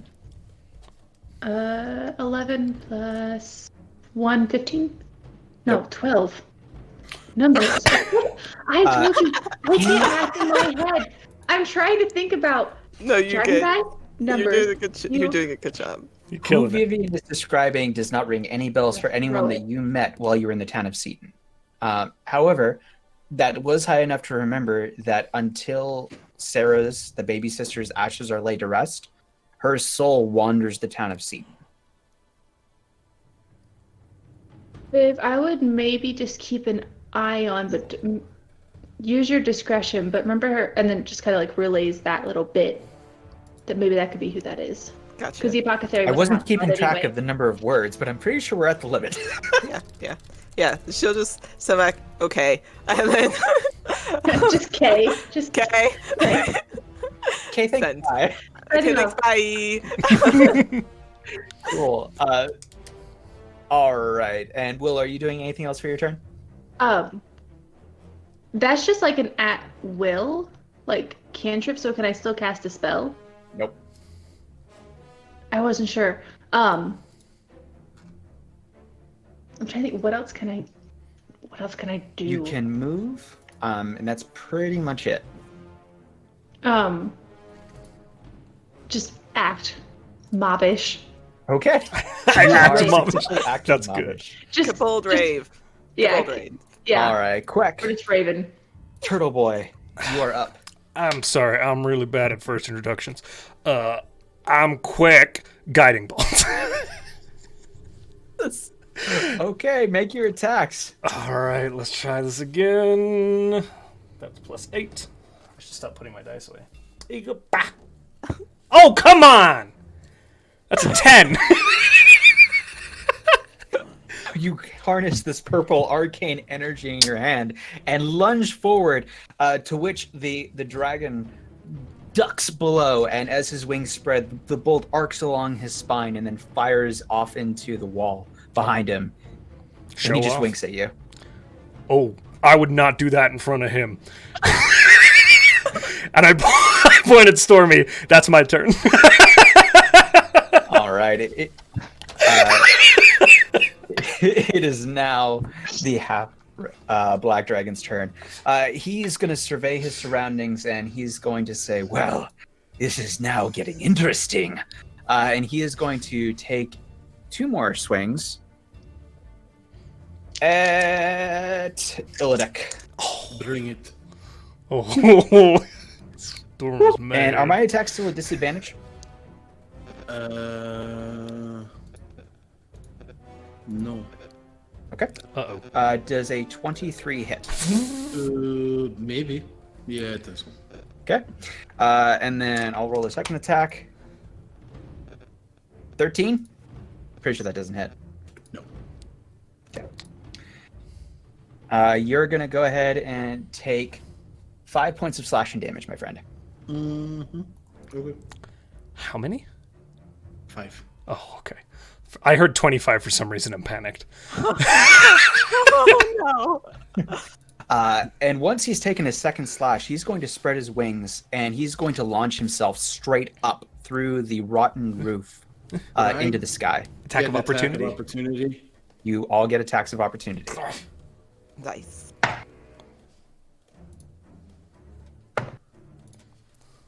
That is a 25. That hits. Roll damage. The hunter's mark And a 19 for Quack. That hits. is 11, 12, 13, 14, 15 slashing damage. Okay. Nowhere near as much as that. 7 points of bludgeoning damage from me. Wait. Is this a reaction?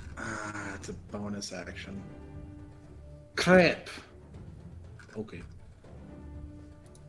All right. Is it 15 hit? Do It I get does attack of not. opportunity? Oh, okay. No. Also, your held action only lasts until your next turn, so we've come back around to you. So now, Yeah. but no. So he has blasted through the ceiling. Bits of debris and rotten like wood has fallen upon you. He is now out of sight. I think, Vivian, it's your turn. So may I recommend that you follow me? Yeah. Am I just down in the cellar? I walk down the steps. Okay. Yep. I want to, I guess, look around. Does this seem as barren as the upper level of the apothecary? Similarly as bare, but it doesn't look like this area has been particularly disturbed. It does appear to be a crypt. You see 2 or 3 coffins, stone, common, not ornate, not like beautifully hewn rock, roughly hewn stone coffins, and there are 4 of them. One of them lays empty, the other 3 are sealed shut, and the wispy female figure is hovering over the closest one to you. Can I look there and be like, is there something in particular you wanted to show me, or just to make sure I knew it was here? She just looks down at what you presume is her crypt. Okay, I'm going to walk over, but still stand a couple of feet and kind of look down, or like look at the crypt itself. It appears to be ajar.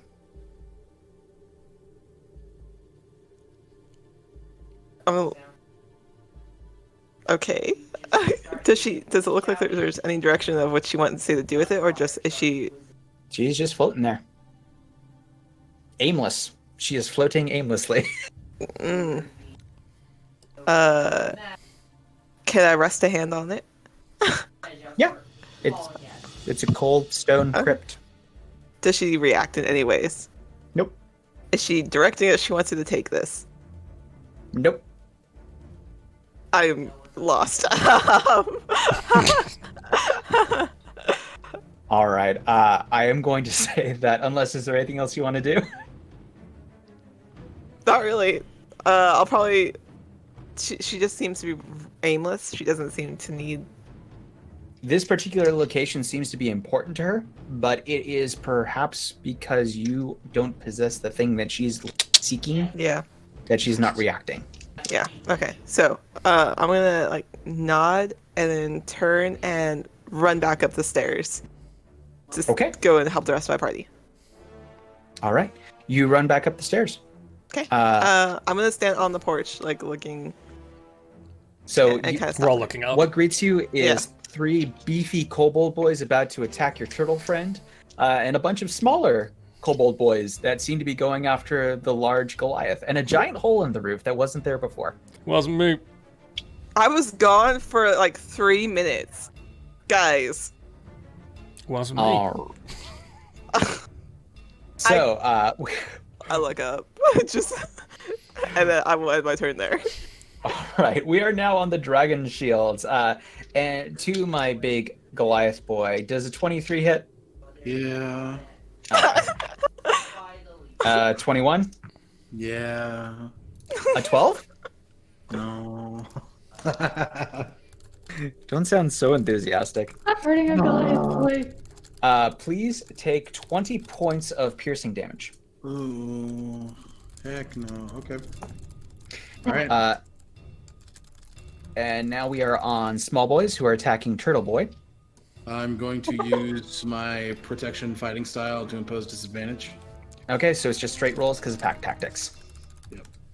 So, does a Good. 20 hit you, Turtle Boy? Oh, yeah. All right, so that's 1 hit. Sorry. That's 2 hits. I'm a turtle. Cool. That's 3 17s in a row. That's 3 hits. Oh, That's a miss. except for that one, apparently. That's a miss. That is a miss. That's cool. That's cool. That's a miss. Cool. So that was 3 hits. It'll just be the second cleric I lose on a live stream. It's whatever. Don't do that. Don't say that. Don't say that. No. Please take 8, 9, 10, 11, 12, 13, 14, 15, 16 Okay. points of piercing damage. Beautiful. Thank you, DM. We are now back up at the top at Illidic. I'm going to go over to Quick, place my hand on his shoulder, and I'm going to dump 20 lay on hands. Holy buckets. Thank you, baby. Look at you, just stay safe. Yeah, I'm not doing a very good job of that, am I? He's full of holes. I'm dying. Right. Anything else, Illidic? I'm gonna turn around. What do we need to do here? There's a crypt in the cellar. And now A figure showed me. I think she's waiting for it. I'm gonna take the ashes out of my pocket and hand it to Quack. Take them and go. I'll fend them off. Can do. Go, all of you. And I'm gonna attack the kobolds. Okay. Roll me some hits. Are you attacking the dragon shields or are you attacking the normal boys? Dragon shields. That's an 18. That hits. Full damage. Right. And that's just the 8, 9, 10, 11, 12, 13 on the first strike. Okay. And then on the second, that is a 12. That is a non-nat 20. And then for damage, that is a... why can't I read? 7, 8, 9, 10, 11, 12. 12 slashing damage.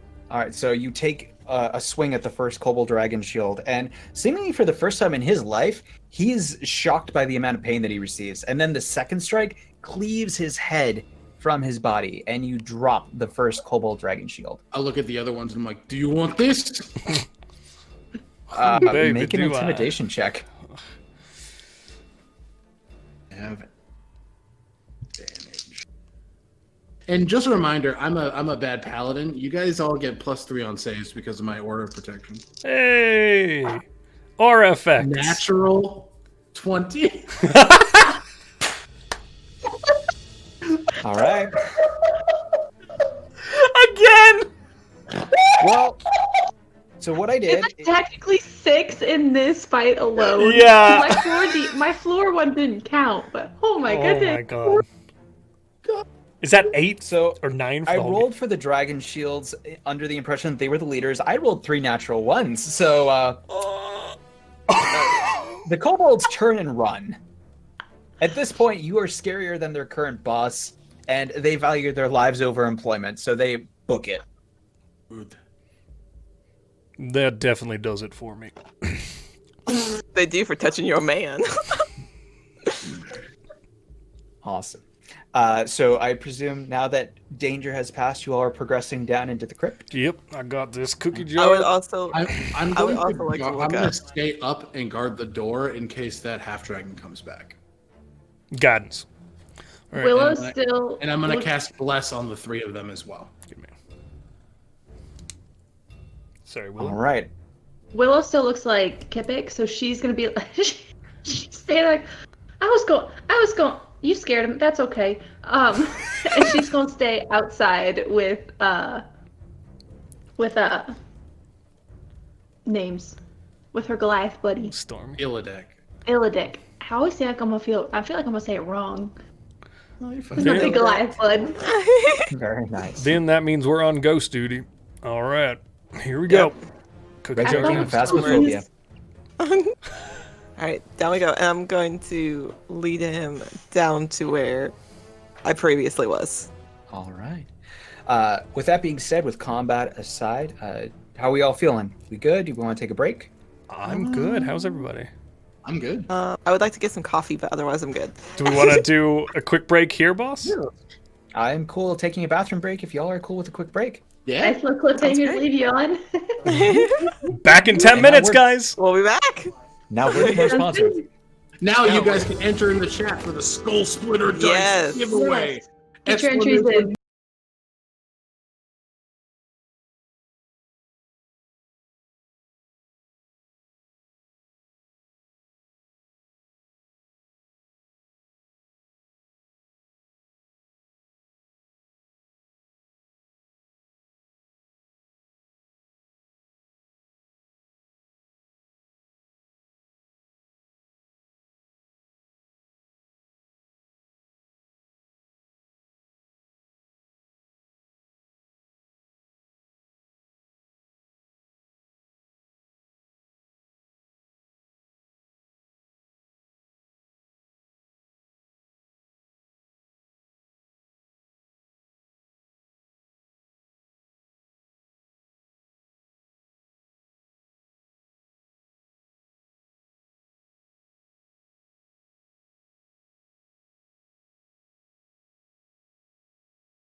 Alrighty. Welcome everyone back to tonight's episode of Last Rites. Where we last left our heroes, they were porch crashing the apothecary and taking on a half-dragon veteran. The Goliath successfully cleaved head from torso and intimidated a ton of kobolds to leaving them alone. Now standing guard with a disguised self, Willow. See, I'm the other person that has trouble with names now because of that spell that you're using. While the Tortle and the Tiefling are down in the basement trying to figure out what the heck is going on with this ghost. I mean... And see. I walk up following Vin to the specific casket. Do I see the ghost? Mm-hmm. She is floating, and as you enter, she perks up a little bit, and she gets a little bit of a smile on her face. Vin waves a little. Quack kind of raises there and says, well, you know, Shandakul is the god of wanderers, and my friend, you have wandered yourself back to where we'll lay you to rest, all right, miss? So you just sit tight. Let old Queck and his good friend Ven here take care of ushering you onto the afterlife proper-like, okay? She gently nods her head and then meets your gaze. All right, Ben, you want to help me get this coffin open? Pleasure. So, as you approach, the coffin lid floats off of Never its mind. resting place, and inside there is a stone statuette of the ghost that is floating, or spirit that is floating above it, with a slot with two hands as if to receive the urn. I will, before doing that, use ceremony and funeral rite as I bring up my mace and it's glowing purple, as I set slowly the urn down into this statuary holding position. I write a simple rune in Celestial for protection, and it kind of manifests in the air and settles in this glowing purple twilight onto the rune or onto the urn, and then settles into the urn itself. And as a part of that ceremony now, for the next 7 days, the target can't become undead by any means short of a wish spell. Just to add a little extra protection there. Nice. As you finish your ceremony and as the urn is laid to rest, the lid of the coffin descends back down and seals it shut. With a whoosh of air and a bright light that seems to weld it shut, more runes begin to pop up along the coffin, also protecting it. You have successfully laid Sarah's ashes to rest. At which point, she looks at you, Queck, and smiles, and then speaks, "Thank you for returning me to my final resting place. I appreciate the sacrifices you must have made to get here. Please, I have one more ask of you. My brother's tome. He gave it to a close friend to hide in his hideaway. I think his name was Sticky. I hope you all have a wonderful day, and thank you again." At which point, almost as if a sheet on one of the walls pulls away from the wall, and a bearded man begins walking forward carrying a sword with a golden hilt. And he reaches out and takes Sarah's hand. This figure looks at you, Queck, gives you a nod and a wink, and they progress through the next wall of the cellar and disappear. The runes that were surrounding the coffin fade, and the room is silent. There's a moment where Queck just kind of lowers his head, holds it there. And does the same. After the silence, he raises his head and he says, "All right. They're walking safe on the beyond now. Outer plains. Let's go make sure that my boy Toy and our good friend Willow aren't dead, huh?" So say, make sure that they don't get there before they're meant to. Hey, I like that. Death joke's nice. All right. We go back upstairs. We are not the sentimental type. You all reconvene up at the front porch. No kobolds have attacked you. Your Goliath buddy did a fair good job of scaring them all away. It's also fair to say that the forces that were gathered at that end of the gate did not alert any of their companions further into the city. So as of right now, you believe yourself to be safe. Can I get Illidek and can I get Willow to both make perception checks for me, please? Sure. Oh, yeah. And you got bless, so you got a D4. That is an 18. Okay. Sorry? 9, you said? 9. Okay.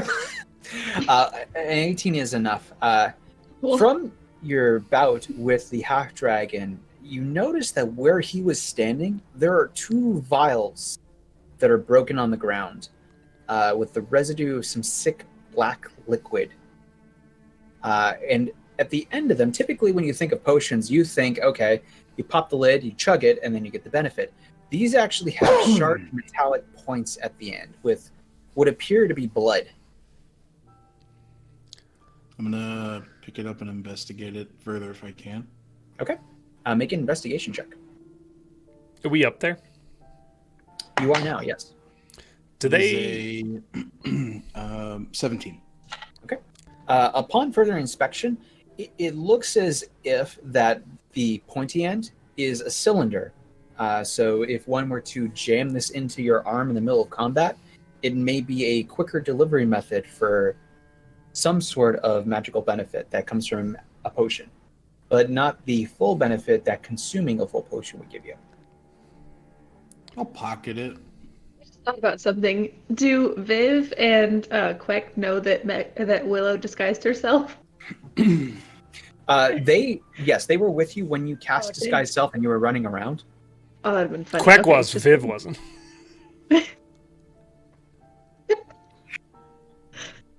If y'all want to roleplay that, go ahead. Yep. Viv is contemplating the end of the world, so we're good. All right. Okay. Ghost mentioned Sticky.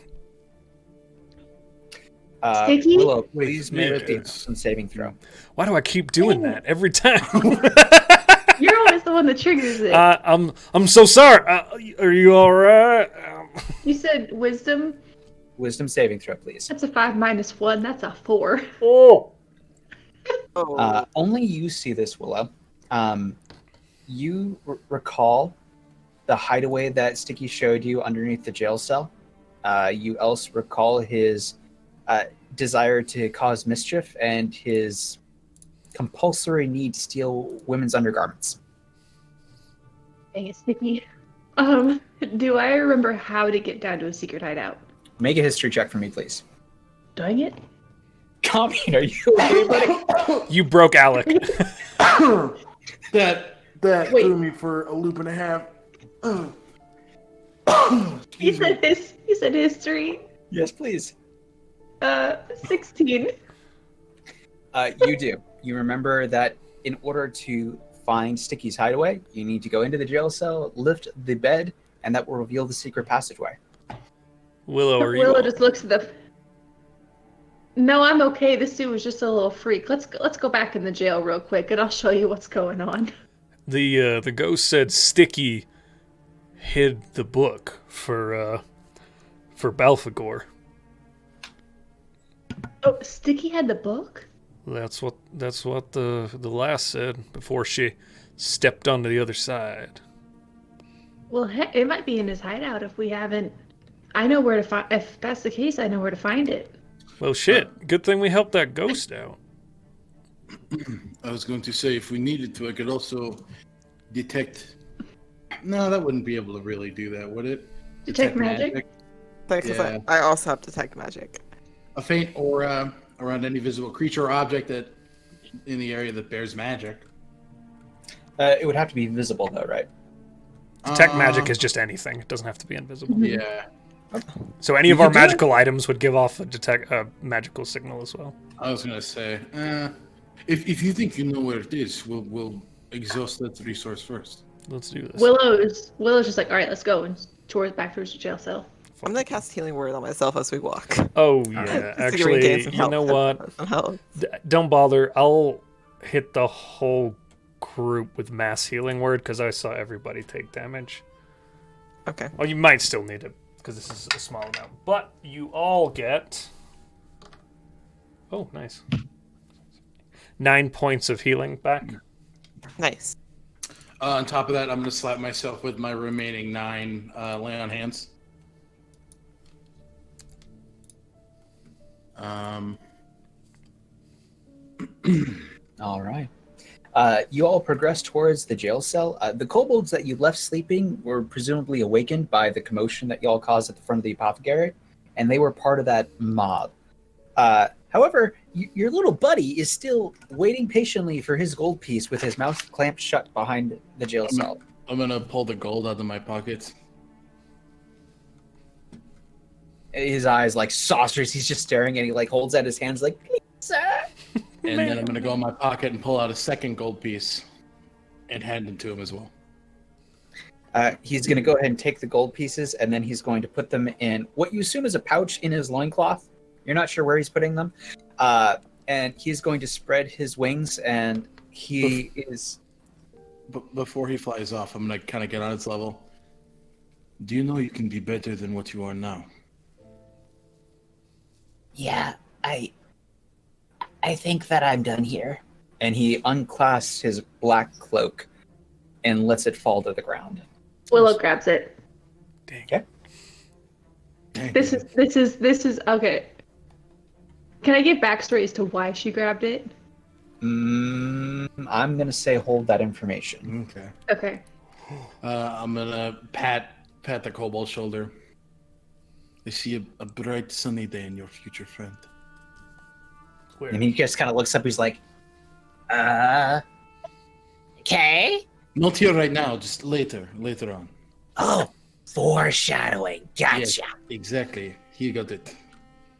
he is then going to spread his wings, and he is going to fly away. Who knows what will happen to Kepik? Goodbye, buddy. I hope you find your dad. All right.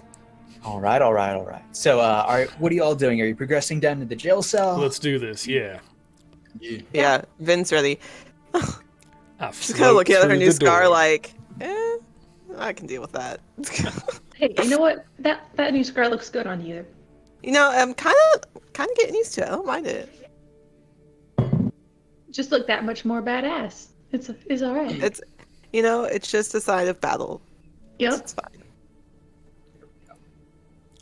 Start flipping over all the mattresses.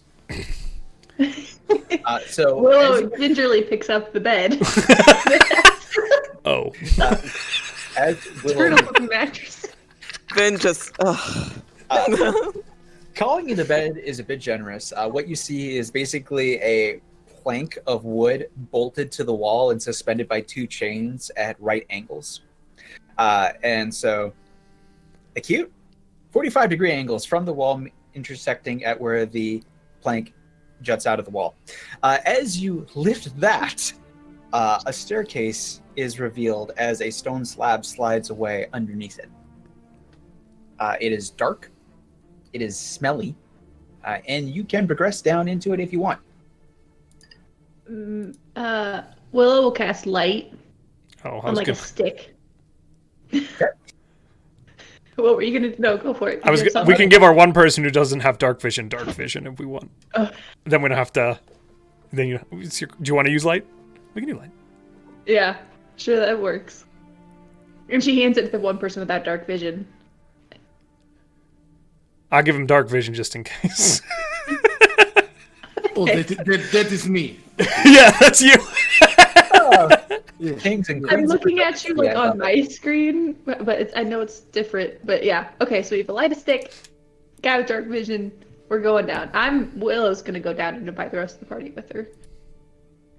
As you all descend down into the cellar, Oh, if you find women's underpants, just don't touch them. Just I wasn't planning on it. I don't think that's really our companion's type. It's fine. I don't think so either.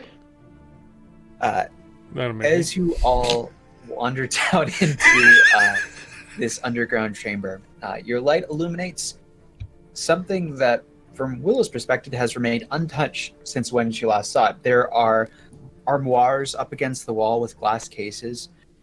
There are chests. There's some high-back chairs. There's a fireplace with no fire in it. Seems to have gone cold long ago. A couple briefcases here and there.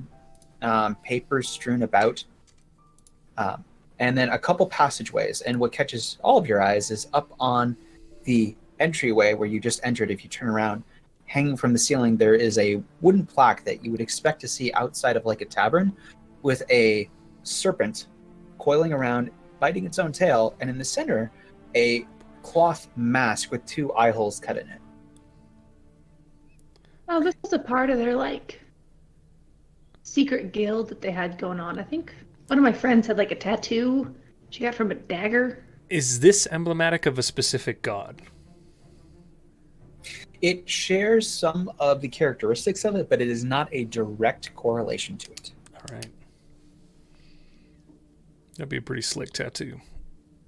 Actually, quick question. Actually, do me a favor. Make a religion check. Yes, what I was fishing for. Huzzah! That's not great. I mean, That's a I wouldn't 7. mind doing that tattooed.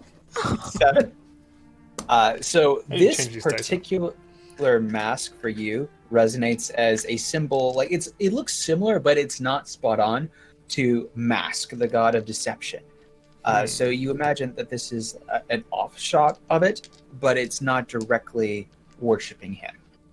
This is weird. It's kind of a like culty variant of Mask, the god of deception. And I literally repeat what Snap said. Sticky was a very mischievous individual, so that just about tracks. Oh, you think this was Sticky's god? All right, cool. This was Sticky's hideout. Weird question. Was A weird Sticky answer. was Sticky literally sticky? Sticky was a gnome, but he acted sticky. I don't like that description even a little bit. If you threw him, We would he adhere to tried. surfaces? Like, What? I never tried, but I honestly think he might have. Do we think that the book is in here? yes. The book is supposed to be in here, yes. That's what a can I ghost make a- told me. Can I make a perception check just like around to see if I see anything? I will give you all a choice. You can make a general perception check, or if you would all like to make investigation checks, I presume you're trying to hunt for the book now, correct? I'll make an investigation check. Investigation. I'll do All right, perception because I'm a So there are cleric. briefcases, there are chests, and there are armoires, and then there's the fireplace. Who is inspecting what? I'll take the armoire, Okay. I'll take the fireplace. and I got a 21. I'll do the chests, and there was one more. Is that a fireplace? I'll do the chests. I'll do the I fire. got the fireplace. Oh, you got the fireplace. I'll generally perceive the room for anything extra. So no one's going to inspect the briefcases that are Oh, laying I'll around. inspect the Oh, briefcases. there you go. Yeah. I got a 15. 17. Okay. Governor, what'd you get? Can I insight check the briefcases? Just investigation, please. Okay, it's an 11. Well, they were not difficult DCs. Okay.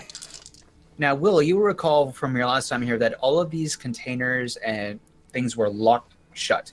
The locks that used to hold these things in place and held them secure are gone. So you can easily open them up and inspect them. Who was inspecting the fireplace? Okay.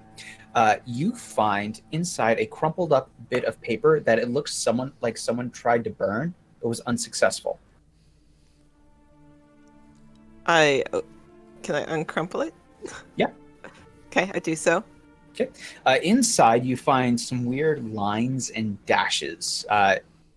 You're a rogue, so from your background, you can very easily perceive that this is some sort of code. Is it one I recognize at all? No. This seems unique to this particular cult. I'm gonna yell over to Willow. Do you know anything about this code? Or anything? Do you know anything about the code? I kind of like hold the paper. Awesome. Who is inspecting the armoires? Me. All right. You open up the armoires. Inside, you find 4 normal health potions. Oh, thank God. Potions of Thank healing. I will take them. I will hand one to one per person. Oh, hey, thanks, sweetie. I got you.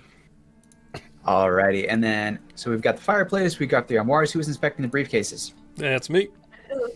Oh, you're right. All right, and then the last thing was a desk and a high back chair. So I'm going to save the briefcases for last. High back chair and desk. Why you gotta say it like You that? uncover a small little book, similar to like a moleskin journal. You recognize the handwriting as Sticky's. Oh, can I read it? As you open up the little book, you can't at first.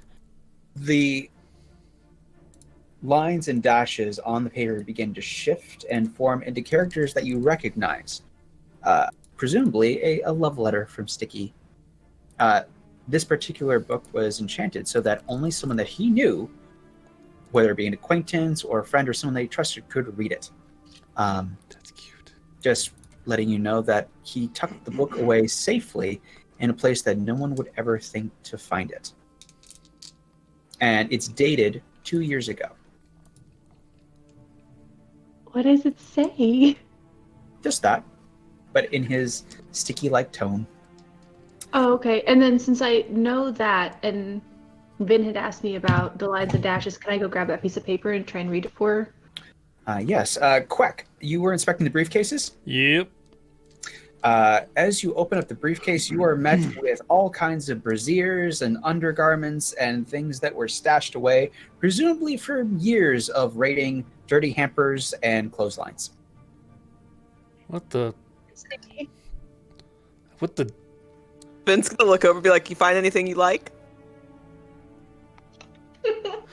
I don't know what to do with this information. Vin kind of like points at one, like a particular one. That color would look great on you. I mean, Just, there's like, picks up one and there's folds it and there is one important thing we have to do here because we were looking for information, and I dump all of them out. You now have a pile of dirty undergarments strewn about the floor. Tell me Magnolia recognizes none of them.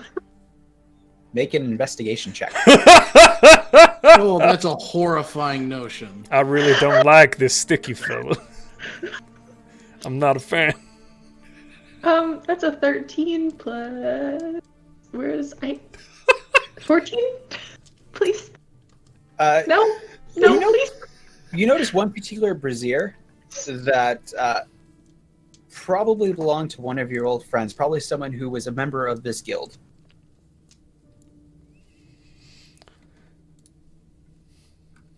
Magnolia puts it in her bag. That doesn't... Sticky, no. Sticky, don't get that. That's not for Sticky. That was All right. Freya's. It's going to go get burned somewhere, but it's not going to stay here. Fair enough. All right. Willow, are you going to inspect the crumpled up burnt piece of paper? Yes. Vin hands it to her. I think. All right. Same as the little book, the characters begin to shift and move, and it's revealed, and you kind of hear Sticky's voice in your head. They found me. I have to leave. There's not much time. They have it. This is fresh. This is new. This was very recent when this, like maybe a couple weeks ago, is when it was dated. Once it's unscrambled, can they read it? Can the rest of the party read it, or do I have to?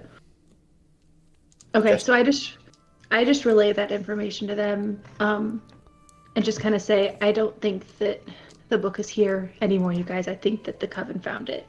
Couldn't make it easy, huh? He hid out for 2 years. Dang. Yeah, well, He's a sticky little fella. So Apparently. I'm impressed. so we got to go to the coven, huh? sounds like it. There were passages down here.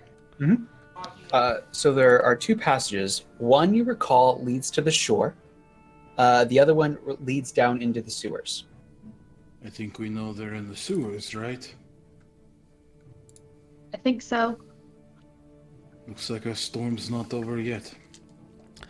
Is it worth taking a breather? I think a night's sleep might help. Yeah. I will cast Liamon's Tiny Hut. And the way that it works is he goes in his shell and flops down, and it just begins spinning and spinning and spinning and spinning and spinning, and he goes boof and turns into a 10-foot wide shell that they can crawl into. That is my man! So as you put down the hut and you expand out into its shape, all of the furniture and belongings that were kept in this chamber are shoved to the side, glass is shattered, things are knocked over, and now you have a tiny little hut inside of the hideaway that had been left undisturbed for 2 years, presumably because it was well hidden. But yeah, you do you, bro. Now it's even better. Right here, he doesn't need it. It's fine. Yeah. Vin walks in. This is cozy. Queck is sitting in like a little armchair wearing just a tabard, and his shell is not there because you're inside of it. That's a little weird, but this is cozy. I'm clothed. Jeez. I didn't say you weren't. I just said it was a little weird. Okay. She walks in, sees him, goes, oh, and then No. and It's fine. What I do? Well, he good. This is where we take impromptu vacations. It's quite comfortable. We're safe. It's it is, nice. it is It's warmer cozy. in here than I thought it would be. We're safe. It's nice. It's That's nice. what matters. Very There's like a painting of the two of them like hanging from this tiny like concaved wall. It's like You had that commissioned, right? yeah, Like, yeah. Yeah, You yeah. didn't you Bodies, you made that reach, for like, us, the Vin. finger, like reaching for each oh, other. you're right. Yeah. You're right. I forgot about that. Yeah. The Michelangelo ceiling is the two of us. Yeah. Yeah, you're right. Man, You got- I forgot. you I got did such the- a good job on this. Yeah, you got the scar tissue on the abs. Very nice. I did. You are It's an phenomenal. artist. You're very Very talented. impressive. Just- Thank you. You know, maybe I should have gone into this profession instead. She's kind of like surveying her old work. Just I like that conceptually that means that painting is on Queck's back when his shell is the normal size. It's a back tattoo. That's like the most intense couple tattoo I've ever heard. Vin made it for them. Oh, God. Vin is a legend. You know, Very I great. probably should have gone into this job instead. I mean, At this point, I'm willing to call it, y'all win just based off love and compassion for each other. That's a win. Like, Vin's gonna take up residency in one of the little corners of his shell. By probably one of her better works. Like, yep, I made that. we call that the Vin corner. Oh, thanks. Willow's just moved to tears. Magnolia's just cried. She's like, this is so beautiful. I mean, I could tattoo you too someday. It's okay. Yes. So All are right. we sleeping? I'd like to. Yeah. Who's down? All right. you all bed down for the evening. Is anyone taking watch? I'll take. I can take first Okay. watch. Wake me up and I'll take second. Okay. I'm kind of naked without the shell, so I'll just. Yeah, I take first watch. Just kind of from my corner, like, kind of sitting back a little bit, but ready to jump over to my rapier by my side. Well, I've dropped disguise self at this point. Oh, yes. Still a kobold? Yeah. So, as previously stated, this chamber has been left undisturbed for years. No one's been here for a long time. You are able to pass the night without encountering any form of maliciousness. You emerge you presume morning, because you are underground and there is a weird daylight spell going on. Like, conception of time is pretty much gone, but your internal clock is kind of like, I think it's morning. You get the heebie-jeebies for coffee, and you all arise well rested and ready to greet the day, whatever it holds. Morning. Good Morning. morning, everyone. I'll get up and I will kiss Queck on the forehead. I'll blush. A Looks slightly like we darker need shade of to blue. Take out a coven of sea eggs today, and that is what I'm ready for. All right, let's do it. Magnolia pulls out a piece of paper, writes that down with a little checkbox, and just puts it back in her pocket. I love these characters very much. I have honestly fallen in love with every single one Yeah, of the these whole party. characters. This is maybe one of my favorite parties ever. Fantastic. All right. Well, what do y'all want to do? I need y'all to get out of my shell so I can get dressed. Yeah, going. All right. Finn is not a morning person. So she walks out, stretches. Just, Can it please be that sound? That's the noise it makes. I love the Foley work. It's great. Fantastic. I feel like we would hear that noise and go, what the? Like, you step out of the hut and you just like pull like a cork somewhere, and like the air just goes. It like swirls around the room. Oh my You god. get used to it. It's really a sound that's. I don't even hear it anymore. Kind of peaceful. All right. Well, you now have 3 passageways open to you. The first one leading back up to the jail cell where you entered in the night before. You also have one that leads to the beach.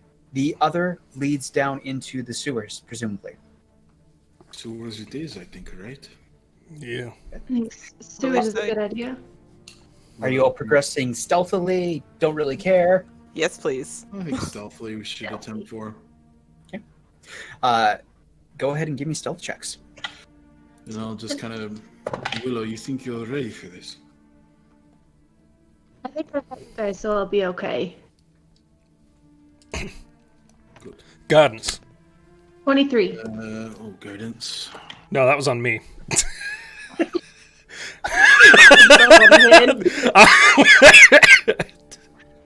Actually, It's We just- fine. sorry, We just baby. turn around, he just I facepalmed got the us. 15 anyway. Mason. Oh yeah, see, you don't Okay. need me. You never I need me. also got a Of 15. course I need you. I got a questioning 20. All right. Great stealth checks all around. You all progress down this hallway fairly easily. Now, one of you does not have dark vision. Are you taking any Boop. precautions against that? I give him dark vision for sure. There we go. Thank you, DM, for being such a kind and gracious companion here. Oh, we still I have 30 can minutes see left, so don't worry. clearly now, the dark's not dark. As you progress down the hallway, this cavern is immaculately maintained. There are sconces on the wall for torches. There are unlit. Until you get about 50 feet in, and then the entire thing is collapsed in. Shit. It looks like something or someone caused a cave-in. Can I burn a divine sense? Yeah. Okay. So location of any celestial fiend or undead within 60 feet that is not behind total cover.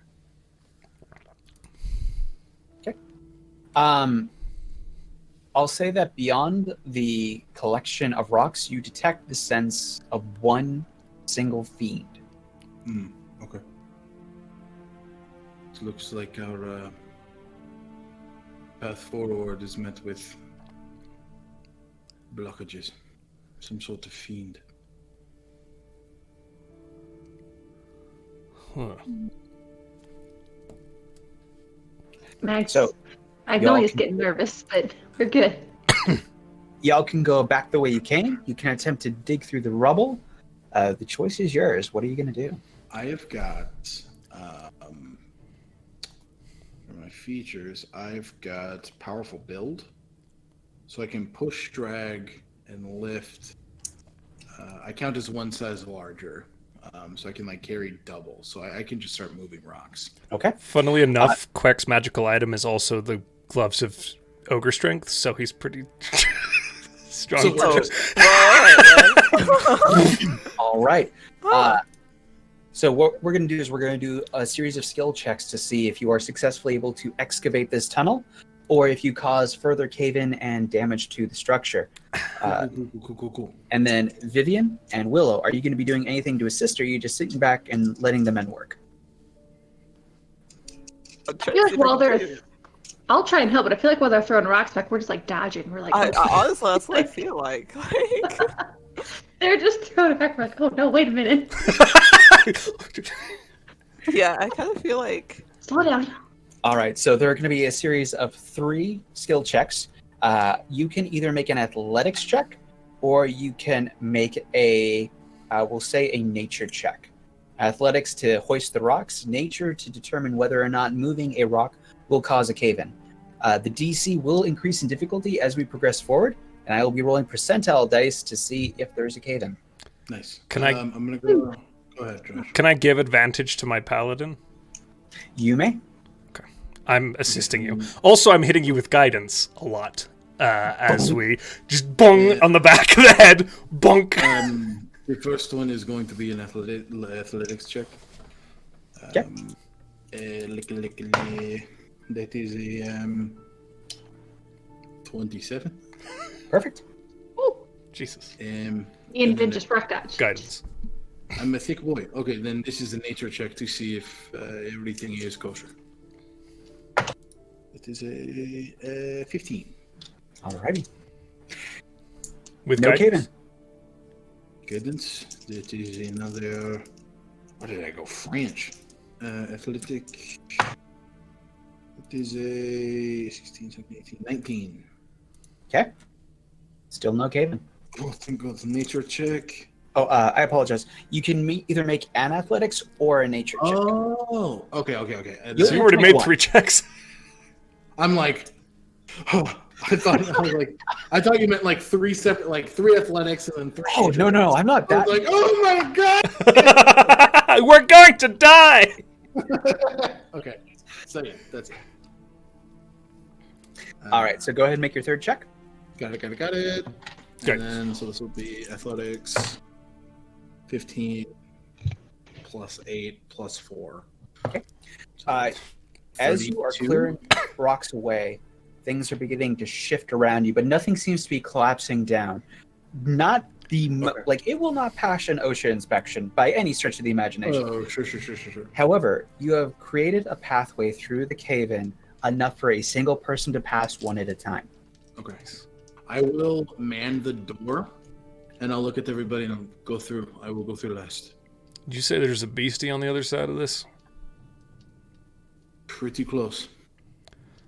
I'll go first. Willow, you got it. I mean, if you want to, but if Are he you- hits me, I've got a lot of. Willow, are you sure you're going to be okay walking into this? We don't know who's on the other side. That's fair. Yeah, I think I'll be okay. I think we'll be all right. Before we pass, I'm gonna take dust from the stone and walk up to Willow, and on her forehead, in giant, I'm going to write sequential runes forged by lightning. Whoa. This is It doesn't mean anything, but it's a nice thought. She definitely went cross-eyed, like tried to look at it, like definitely tried. She tried to look at her forehead. It's canonical. You It look didn't so work. much stronger now. Whoa, what the hell? That's what She I said. does. She does look much stronger. You're right. Fake it until you make it. That is what my Oma always told me. I'll tell Her you dragon what. like pokes out and just goes like a little bit of fire. Like, hey, what's Yeah. up? Yeah. That's up here. No, it's okay. It's okay. So I know that we saw one fiend on the other side. Can I cast detect magic to see if I can detect anything else besides him? Ooh, smarty. For sure. Okay, I would like Plus to do 200 IQ thinking right there. Yeah. I'm also going to bop the rune on Willow's head to give her advantage on initiative. that. Okay, She's like, oh, hey. so I cast detect magic. Okay. You detect 2 sources of magic coming from somewhere in that cavern beyond. And then separate from those 2, you detect a third and then a fourth. Oh, fudge. Okay, I'm gonna turn the party and quickly relay what I've seen. All right. Let's go. Okay. I just wanted to keep you up to date. Buckle up. Buckle up, Buttercup. We're going. Here we go. I'm gonna cast bless on everybody, so that you guys have add a D4 to your next attack roll or saving throw. This is the buffiest party ever. Oh yeah, we didn't come to play. We did not love come it. to play. We're like, I've never played with like a paladin before, so like this is great. I've never played a rogue bard before, and I kind of love her. This is great. You guys are killing it. All right. Allies are fun. all right. So as you, I presume that you are all entering into this chamber. Is there a particular marching order you want? Yeah, I'm gonna take the lead, I think, if we're all right with it. Here we I will go. go last. All right. Willow's gonna cast disguise self to look like the other sister. Make a wisdom saving throw for me. Nice. Oof. And That's- just so you know, this let's is a hope she's very not- high DC. 11. 12 So- minus 1. As they were clearing away rocks, some moisture began to collect in a little pool down on the floor. When you look down and you take on the shape of... Who did you make buddy-buddy with? You made buddy-buddy with the sea hag, right? Yeah. The naked one that was weird. You take on the form of Shrieking Dorothea, the one who you attempted to befriend, and the sight of her sends trauma through you, remembering what happened in the final attack of Seaton and how you tried to converse with the hags, only to have your celestial nature stripped from you.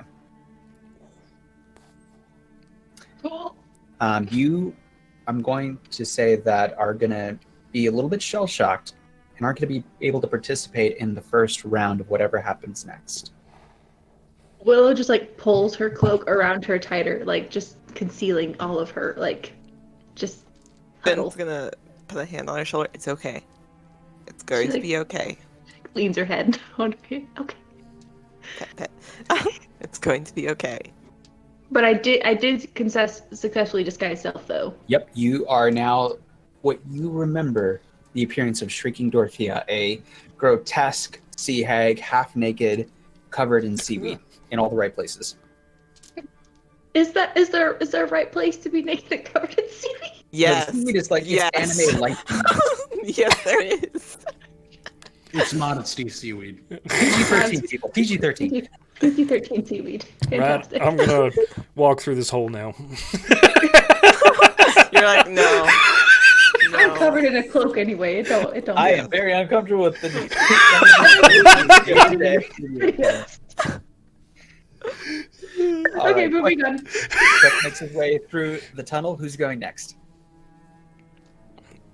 I will, and I'll put Willow behind me to kind of put a buffer between her and whatever is in the next room. And then Illidak, you're going last. Yes. All right. As you all make your way into the antechamber, Willow, this resembles nothing like what you recall of the sewers before. The entire chamber has been hollowed out.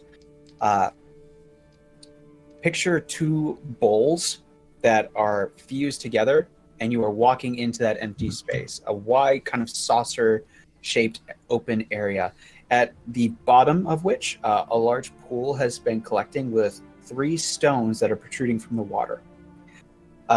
Upon each stone stands what you presume, a feminine figure. Floating in the center are 2 objects. One, a book, suspended above it. Below it, what appears to be a black, scaly egg that's covered in sores and pustules, and it's oozing. As the 3 figures are chanting, it appears that wisps of light are flowing from the book and passing into the egg. As the wisps flow from the book, the light around it grows dimmer. Do we stop this? I cast Dispel Magic.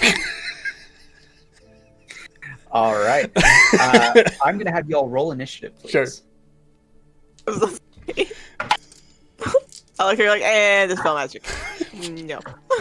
21 on initiative for me. All righty. Willow, you have advantage. Yes. Oops, that was a 5. I was thinking because that was a 2. And another 5. 7. 2. 16. Nice. Evan and my dragon rolled a 12. Okay. I'm gonna use him this time. I don't want to forget. I Well, let me forget rolled a this there. 6. All right. So your initiative is 6? Yeah. Okay. That's fine. Yeah. I will auto roll for my coven. They did better than all of but one of you. With Illidic. I wonder who that is. I wonder 21? Who that is. Do I not get my spell off then? So, read me the wording of the spell. So, choose one creature, object, or magical effect. I'm choosing the egg. Within range 120 feet. Mm-hmm. Any spell of 3rd or lower on the target ends. For each spell of 4th level or higher on the target, make an ability check using my spellcasting ability. The DC equals 10 plus the spell's level. So whatever spell is being cast on that egg, I have to beat a DC if it's above 3rd level. If it's 3rd level, the spell just ends. Okay. And what level are you casting Counterspell at? Counterspell your spell. is at 3rd level. Sorry, you're casting Dispel Magic. Or What Dispel level are you Magic. casting? I'm sorry, at 3rd level.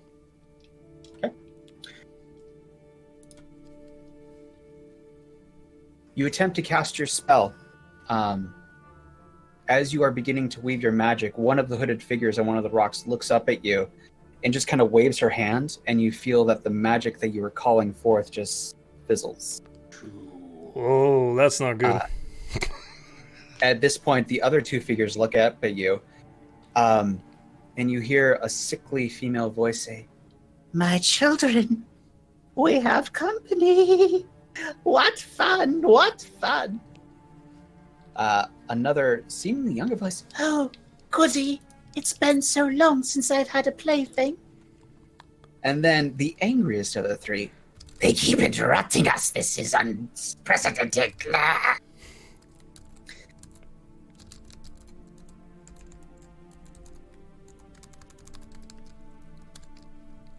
Let's go.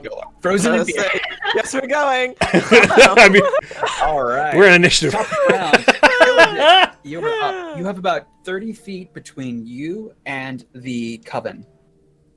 Okay.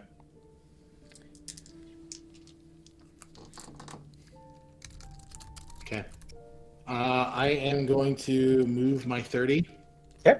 up to the closest one, and I'm going to run in smiting. Okay. Thunderous smite on whichever one I'm closest to, Alrighty. and I am going to cast this at 2nd level. Similar to what your best friend in the world felt as you were beginning to conjure your spell, you also feel the magic that you were bringing forth just fizzle away. You use all those counterspells now, buddy. I have lots. Get them out of your system. Fine, that pissed me off. Ooh, these witches scary. Can I go ahead and use one of my channel divinities Mm-hmm. to abjure enemy? You said these are fiends, correct? One of them is a fiend. And I can tell which one is a fiend? Is your divine sense still up? Yeah. Yes. You are not currently engaged with a fiend. Okay. Oh, I'm not against You are a not. fiend? No. Fuck. Okay, then I'll just do the Vow of Enmity on the one that's closest, and I'll make my 2 attacks, Alrighty. which gives me advantage. Cool. Fudge my life. Whoa. Okay. Non-nat 20. Hits. Full damage. And then a max damage. 8 plus 5 is 13. Then I have my second attack, so that's 13 slashing damage. And that is a natural 20. Natural 20. Yeah. So is it double damage or max damage and then roll again? Double. So I would like you to roll 2 damage dice Got it. instead of just a single damage dice. Okay, cool. Ship-a-boy. 8, 9, 10. That is 15 slashing damage. So you slash once, slash twice, and this figure recoils in pain, and her cloak falls away, revealing a putrid, rotting, sickly figure, much like the one that you saw appear in the cavern before. You are dealing with Shrieking Dorothea this night. Wonderful. That is the end of my turn. Alrighty, and next up is Shrieking Dorothea. Cool. She is going to look at you and just be like, "That wasn't very nice. I wanted to play. I wanted to play so much." And she is going to go ahead and cast. I hate it. She's going to cast Eye Bite. For the spell's duration, your eyes become an inky void imbue with dread power. One creature of your choice within 60 feet of you that can see you must succeed a wisdom saving throw, or be affected by one of the following effects. Your choice for the duration. On each of your turns until the spell ends, you can use your action to target another creature, but it can't target a creature again if it's succeeded on a saving casting Eye Bite. Wisdom save? It's going to be a... Yes. +3 from your aura, right? Yep, so 16 plus 7 plus 3. Dang. So that just fails. I say not today, witch. All right. She is going to go ahead and just glare at you and be very upset at the fact that her plaything is not cooperating. I'm already taken. That's my plaything. God. Quack. Yeah. I will use my action to use my Channel Divinity Twilight Sanctuary, and you see as the runes carved into his shell begin to glow purple, and they stay purple as this radiant twilight aura expands 30 feet around him. All of you get 1d8 temporary hit points if you are in 30 feet of me, and I can also, for any of our turns, end charm or frighten effects on you guys, so holler at me if you get them. So y'all have temporary hit points, 1d8. You guys want me to roll it for you, or do y'all want to do it on your own? I rolled an 8, so I'm going to take Yeah, you guys roll on your own. So you each get a d8. 3. 3? That's fine. Good. I also got an 8. And that refreshes at the beginning of my turn, so as long as the Channel Divinity is up. Holy crap. Awesome. As long as you guys are in my sphere. Buff party. All right. That is my action. As a bonus action, I will cast Spiritual Weapon. As you see a giant spinning turtle shell that glows purple and gold whirl into the air at the hag next to Boo, making an attack. And that will be... Oh, am I Boo? Your Boo. 15, 16, 17, 18, 19, 20, 21. 21 to hit. That hits. For... What type? I believe it's force. So that's 5, 6, 7, 8 force damage. Okay. Nice. That is my turn. All right. The next figure is going to reveal her hood, and you see a charred, blackened face with twisting gnarls that appear to be horns coming from her forehead. This is Silent Maggie, the mother of the drowned coven and their leader. She is going to look at the fact that you are not being nice to her children. And she is going to go ahead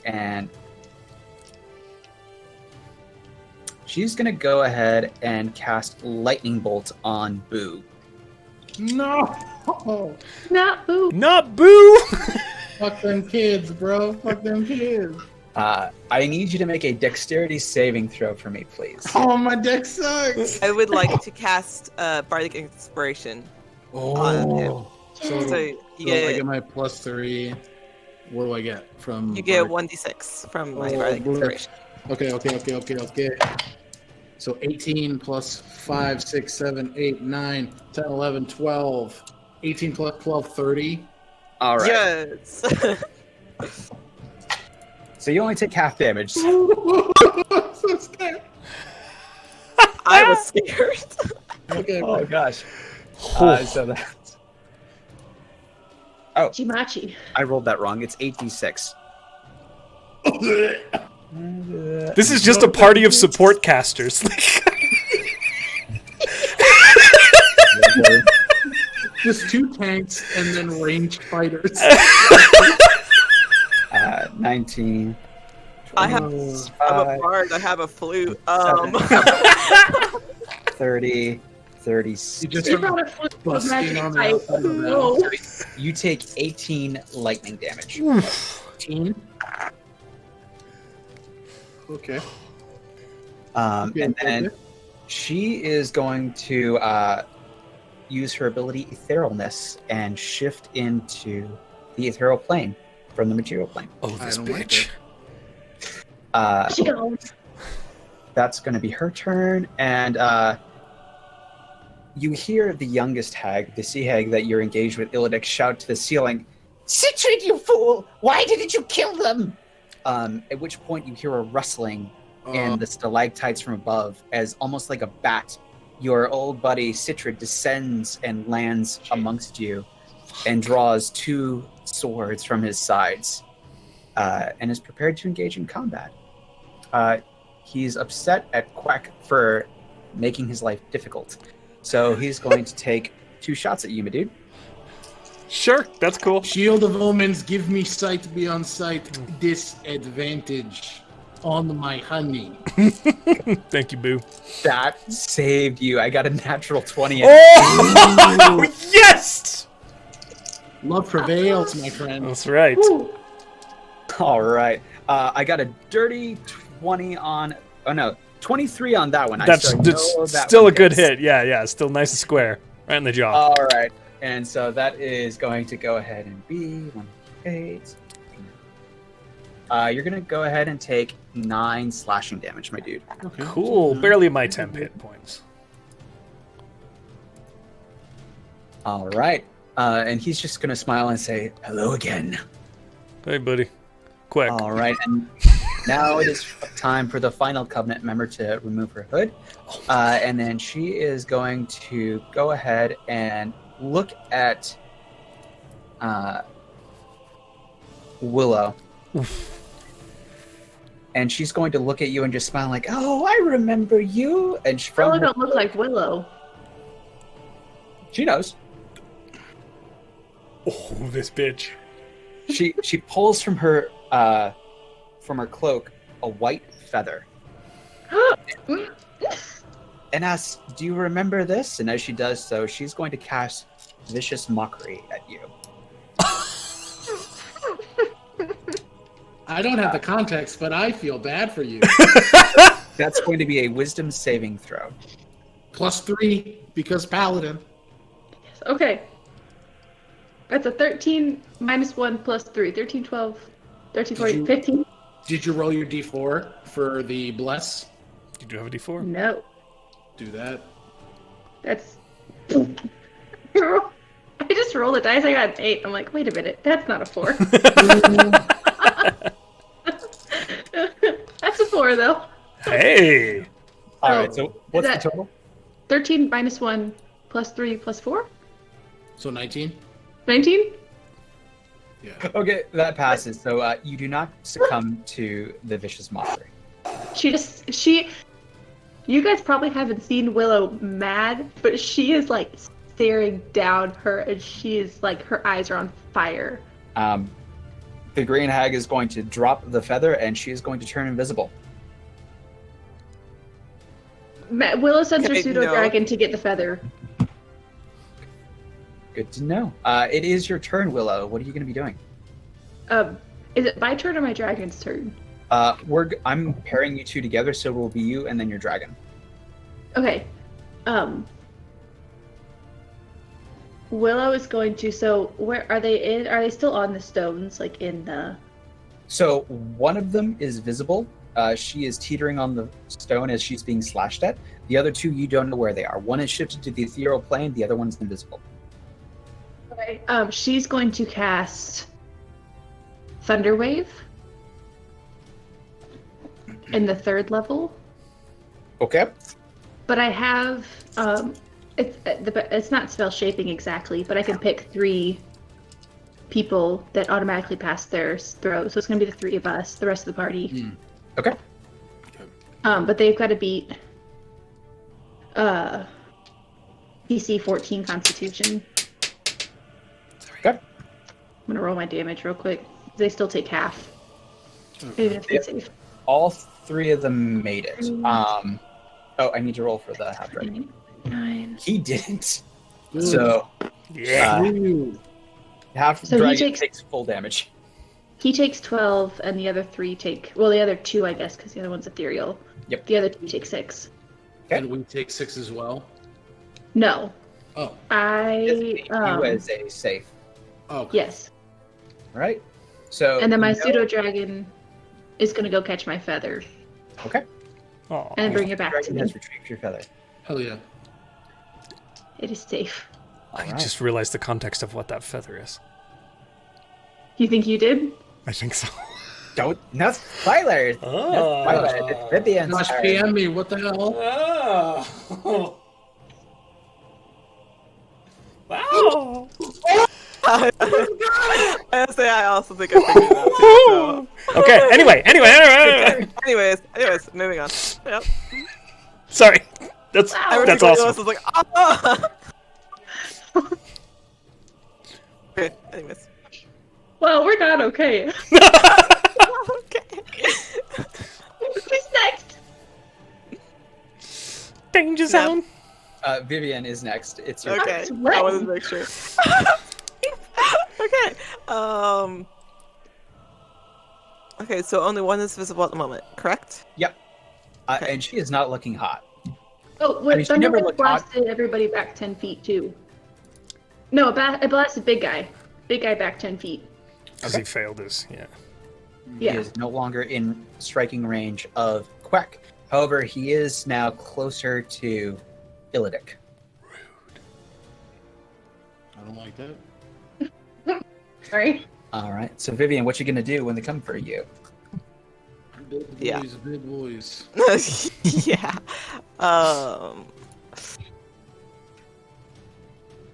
Did I notice that the magic that my companions tried casting seemed to fizzle out?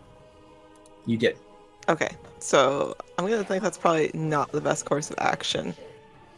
I cannot see anybody else other than this one, correct? Correct. She's the only one that's visible right now. Can I try using detect magic to see if I can find the other one that's invisible anyways? You can. You can certainly try. Okay. Wow, don't like that. Okay. This Alright, yeah, guy. I'm gonna try. I know, right? That's classic DM speech. Yeah, I'll try casting detect magic around me just to see if I can maybe figure out where the one that's invisible is. Okay. It is a save, right? No. There's not a save or anything. It just says an action. Yeah. Okay. Okay, I just want to make sure. So after casting the spell, your friend's magical components light up. The half dragon, his 2 swords light up. That explains. There are no other magical pings in the room other than the book, and to a lesser extent, the egg. Interesting. Okay, I'm gonna use my movement and get closer. How far is the way? How far away am I from the egg and the 30 book? feet. 30 feet. I want to move closer up to that. Not.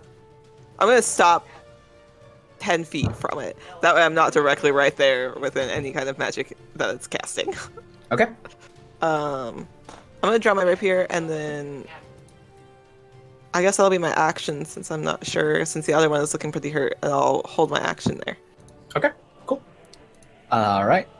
Now, as time has passed on and you all are engaged in combat, Vivian, you notice that the book has grown dimmer. Shit. And the egg has begun to glow brighter. So light is actively being transmitted from the book to the egg. And it is conceivable that at some point the book will be completely devoid of all magic. I need this. We are now back up at the top. Illidic, Do I notice that? make perception checks. Okay. Plus 3. 21. Yes, you notice it. I'm gonna beeline toward the egg, and once I get to it, I'm going to slash that biatch. All right. You're going to take an opportunity attack from the sea egg. Go for it. All right. I got a natural 20. Oh. That's 8 this game. Oh, good. All right, so you're going to go ahead and take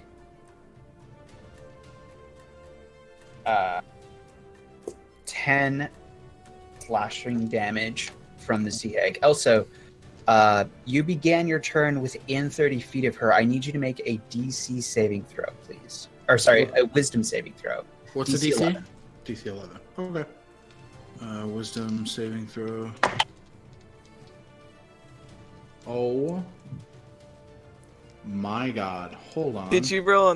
What did you roll? Hold on. He's taking I'm a gonna- picture. That means it's a natural 20. No. Oh, no. Oh no. One more time, everyone together. Oh no. Oh, no. No. I dislike this. I'm concerned. What's going on, my dude? Yep. Double nat That's a- ones. Yeah. So that is an 8. All right, my dude. I'm sorry. No, but wait, you are 8, now- 9, 10, 11. 11! 11! Holy shit! Oh, I feel so pumped. Yes! That was 3, baby. Good. Oh God, the stress. Damn. That was horrifying. Poor Snap. He was like, yes. You are not Yeah, right, no. my dude. Go ahead and So I can go beeline it past him? towards that egg. I'm punching the hell out of this egg. Okay. First attack roll is a 21. Eat it. Okay. And then damage is that's max damage, it's 13. And then the next attack is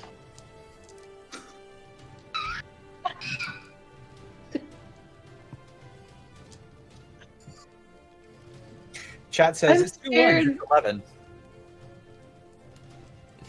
Did you get a natural 20, my dude? What'd you get? You what? the chat. It's a natural 20. Oh my god. Yes. The Roll 20s. Yes. Frick. Let's That's go. 9 in this game. That's Okay. insane. I'm so here for it. 6, There are no dice going to jail tonight. They 17 roll slashing damage on the egg. Makes my math easy. Holy crap. So, Illidic, you beeline it away from the sea hag, and she slashes at your back. You then slash at this egg that is like floating and absorbing the magic energy. As you cut into it, your blade passes through it. It's almost like jelly, and then the egg refuses behind it as your blade passes through it. But also, as you slash it, acid spews from the egg and splashes on you. You take 17 points of acid damage. Okay. Ouchie. Not looking too hot. That's a 9, not a 6. I apologize. 20 points of acid. Oh, Did our Oh. sleep count as a long rest to restore our hit points? yeah. Oh, okay. But I am still not looking too great. I was making sure everybody did that. Grimborn says it's weird. These D20s are flat. Yes. Okay. Does it look like the damage is holding on the egg? Like, is it taking damage? Oh yeah. It looks like as you slash through it, and wisps of energy seem to fly out of the egg and just disappear. They're not going back into the book. Would I be able to use my bonus action to grab the book? It's about 8 feet floating above the egg, and the egg feet's about 6 feet up above the ground. So, like, you're having to reach up to slash at the egg. So it's like midair. Oh, okay. Your turtle friend could probably fly up and grab it if you wanted to. On my next turn, I'll try and jump and grab it. Okay, fair enough. That's it. I'm done. All right, Illidic. So now we are at the sea hag, who is not looking too hot. She's also very upset that you ran away from her. She is going to go ahead and bestow curse upon. Actually, no, she's going to use lightning bolt as well. Lightning bolt on you, my good man. I need a dex saving throw, please. DC 11.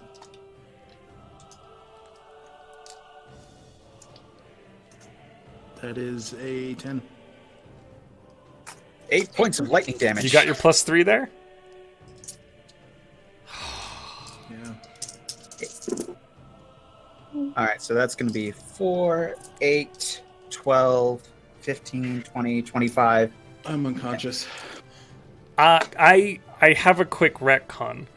The D8 healing actually happens at the end of their turn, so Illidic got a D8 at the end of his turn. Okay, that's fine. Let me- If it helps. I'm sure it will. It was a 1. I'm That's still not- unconscious. Son of a bitch.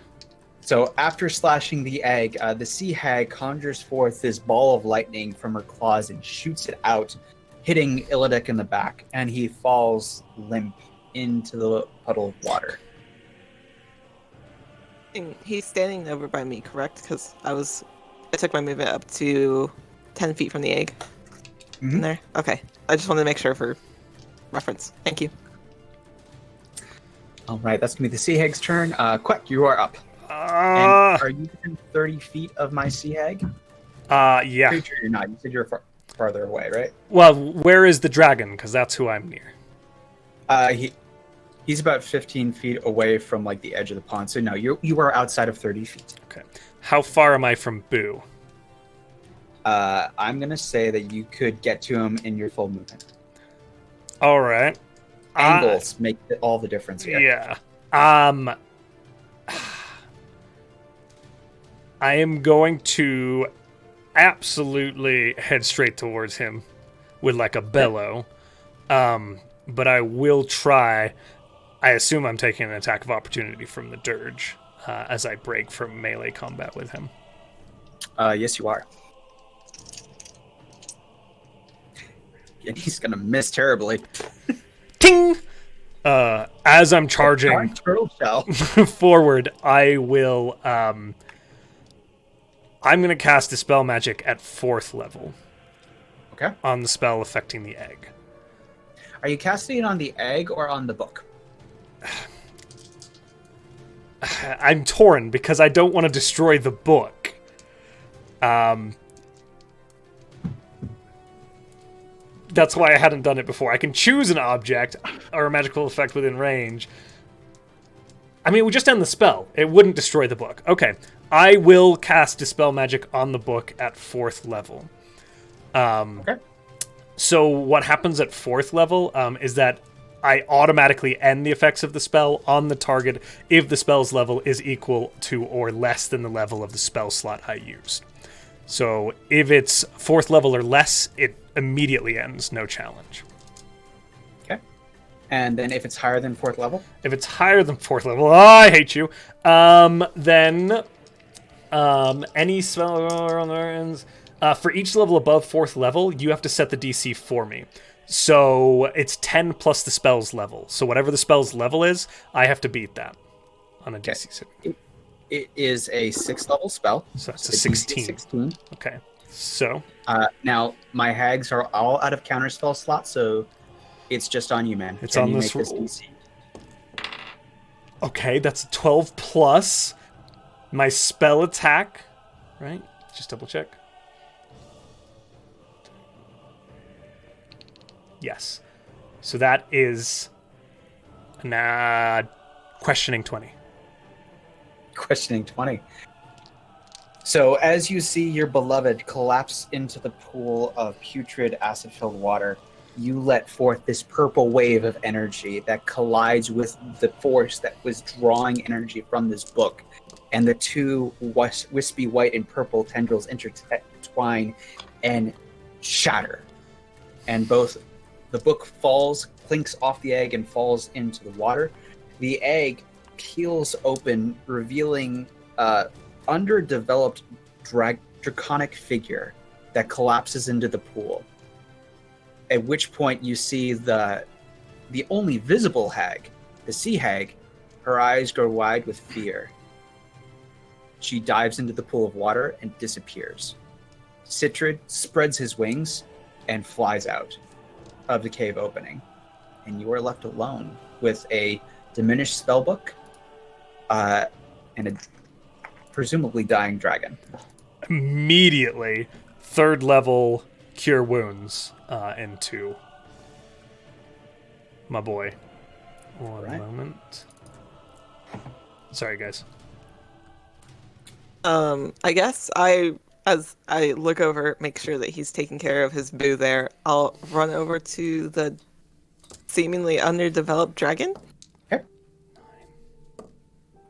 The only thing you can discern from this is that it was a black dragon.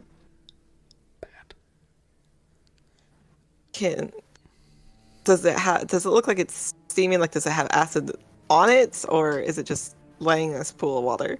It's just laying in the pool of water. Okay, I'm gonna rip a piece of cloth from my shirt and kind of like wrap it around my hands just in case it does have acid, and kind of like pull it out of the water itself. As you lift it up, it just falls apart like slop in your hands. Ooh. I place my hands down and they glow purple, and 15 points of healing into Storm. Not today, boy. I just kind of slowly put my hands in the water, very gently, and kind of. There you go.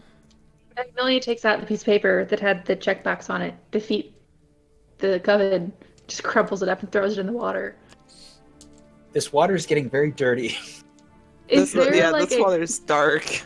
Is there a cave exit? Like, did they fly out somewhere? The main entrance that you remember caving in your last time here is where they left out of. So presumably they excavated it the same way you excavated in. Is anyone going to retrieve the now water-damaged spellbook? I'm too busy with my man. Hey, I was gonna say, Willow, do you want me to get it? I'll grab the book. Okay.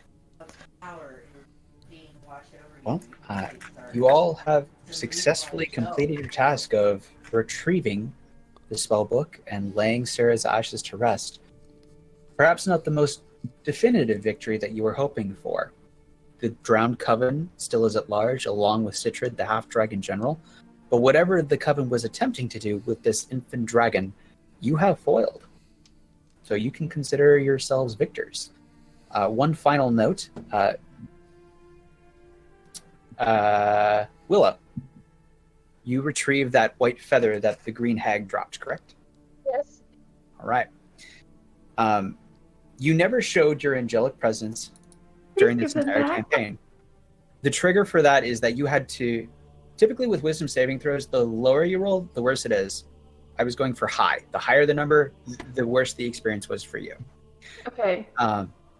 You never rolled high enough to trigger your kind of like necrotic wings to pop out. So there is no visual comparison. However, internally you feel a change come about you, that the fallen nature that you've been having to live with for the past 2 years just kind of evaporates and goes away, and you feel like your old, cheery self. The cloak comes off. The cloak is gone. My cloak of protection that's been hiding my wings is gone, and she whips out her wings. Whoa. In full glory. All that's left to do is return the book. Did you guys know she did that? No. No, my wings Holy. Wait, I'm gonna got him back. She's Okay. in Oh. Yes. I will ask that Willow keep that information to herself because who knows? There may be another time to share that. But tonight's episode of Last Rites has concluded, and this motley crew of unnamed heroes may have just made a name for themselves tonight. I'm iSnap Plastic. I have been your DM for this evening. I hope you all had a lot of fun. I know I did. This is a round of applause for our wonderful DM here. Yes, bravo, sir, bravo, well made. Oh my god. Killed it. Snap, that was so good. Oh my god. What? Ready? Chef's kiss. Chef's The tasty flavor is still in my mouth. So Welcome good. to Flavor Town. My name's Guy Fieri. You painted the most beautiful word picture. Oh my goodness, that was beautiful. Holy crap. Snap, where can these wonderful people find you?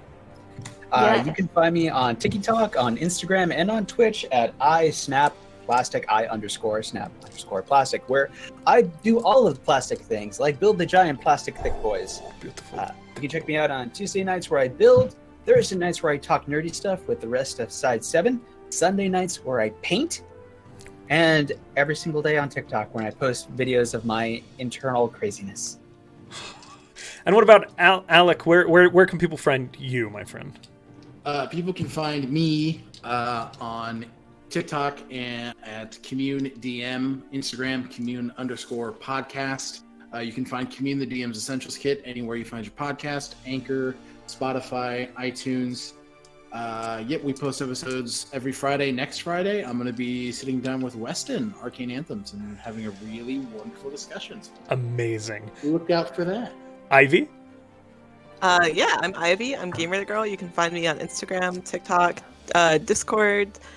I play every other week on Dice Cream and occasionally here on Tweet. So make sure you follow both because both are wonderful. I'm also on the council and the committee for the 24-hour stream for November 14th.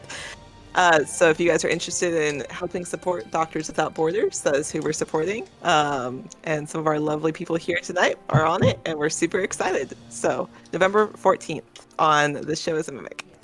Mags, last but not least. I'm just on the TikTok and Instagram. It's magnolia.cosplay. I do all my cosplay stuff, my now D&D stuff. This has been absolutely fantastic. So, thank you guys. Woo! Well, This has been wonderful. I'm the governor, and I'm here at Twee, and we're going to say bye-bye now. Bye-bye! Bye, everyone. Thanks for watching, guys. Thank you. Woo!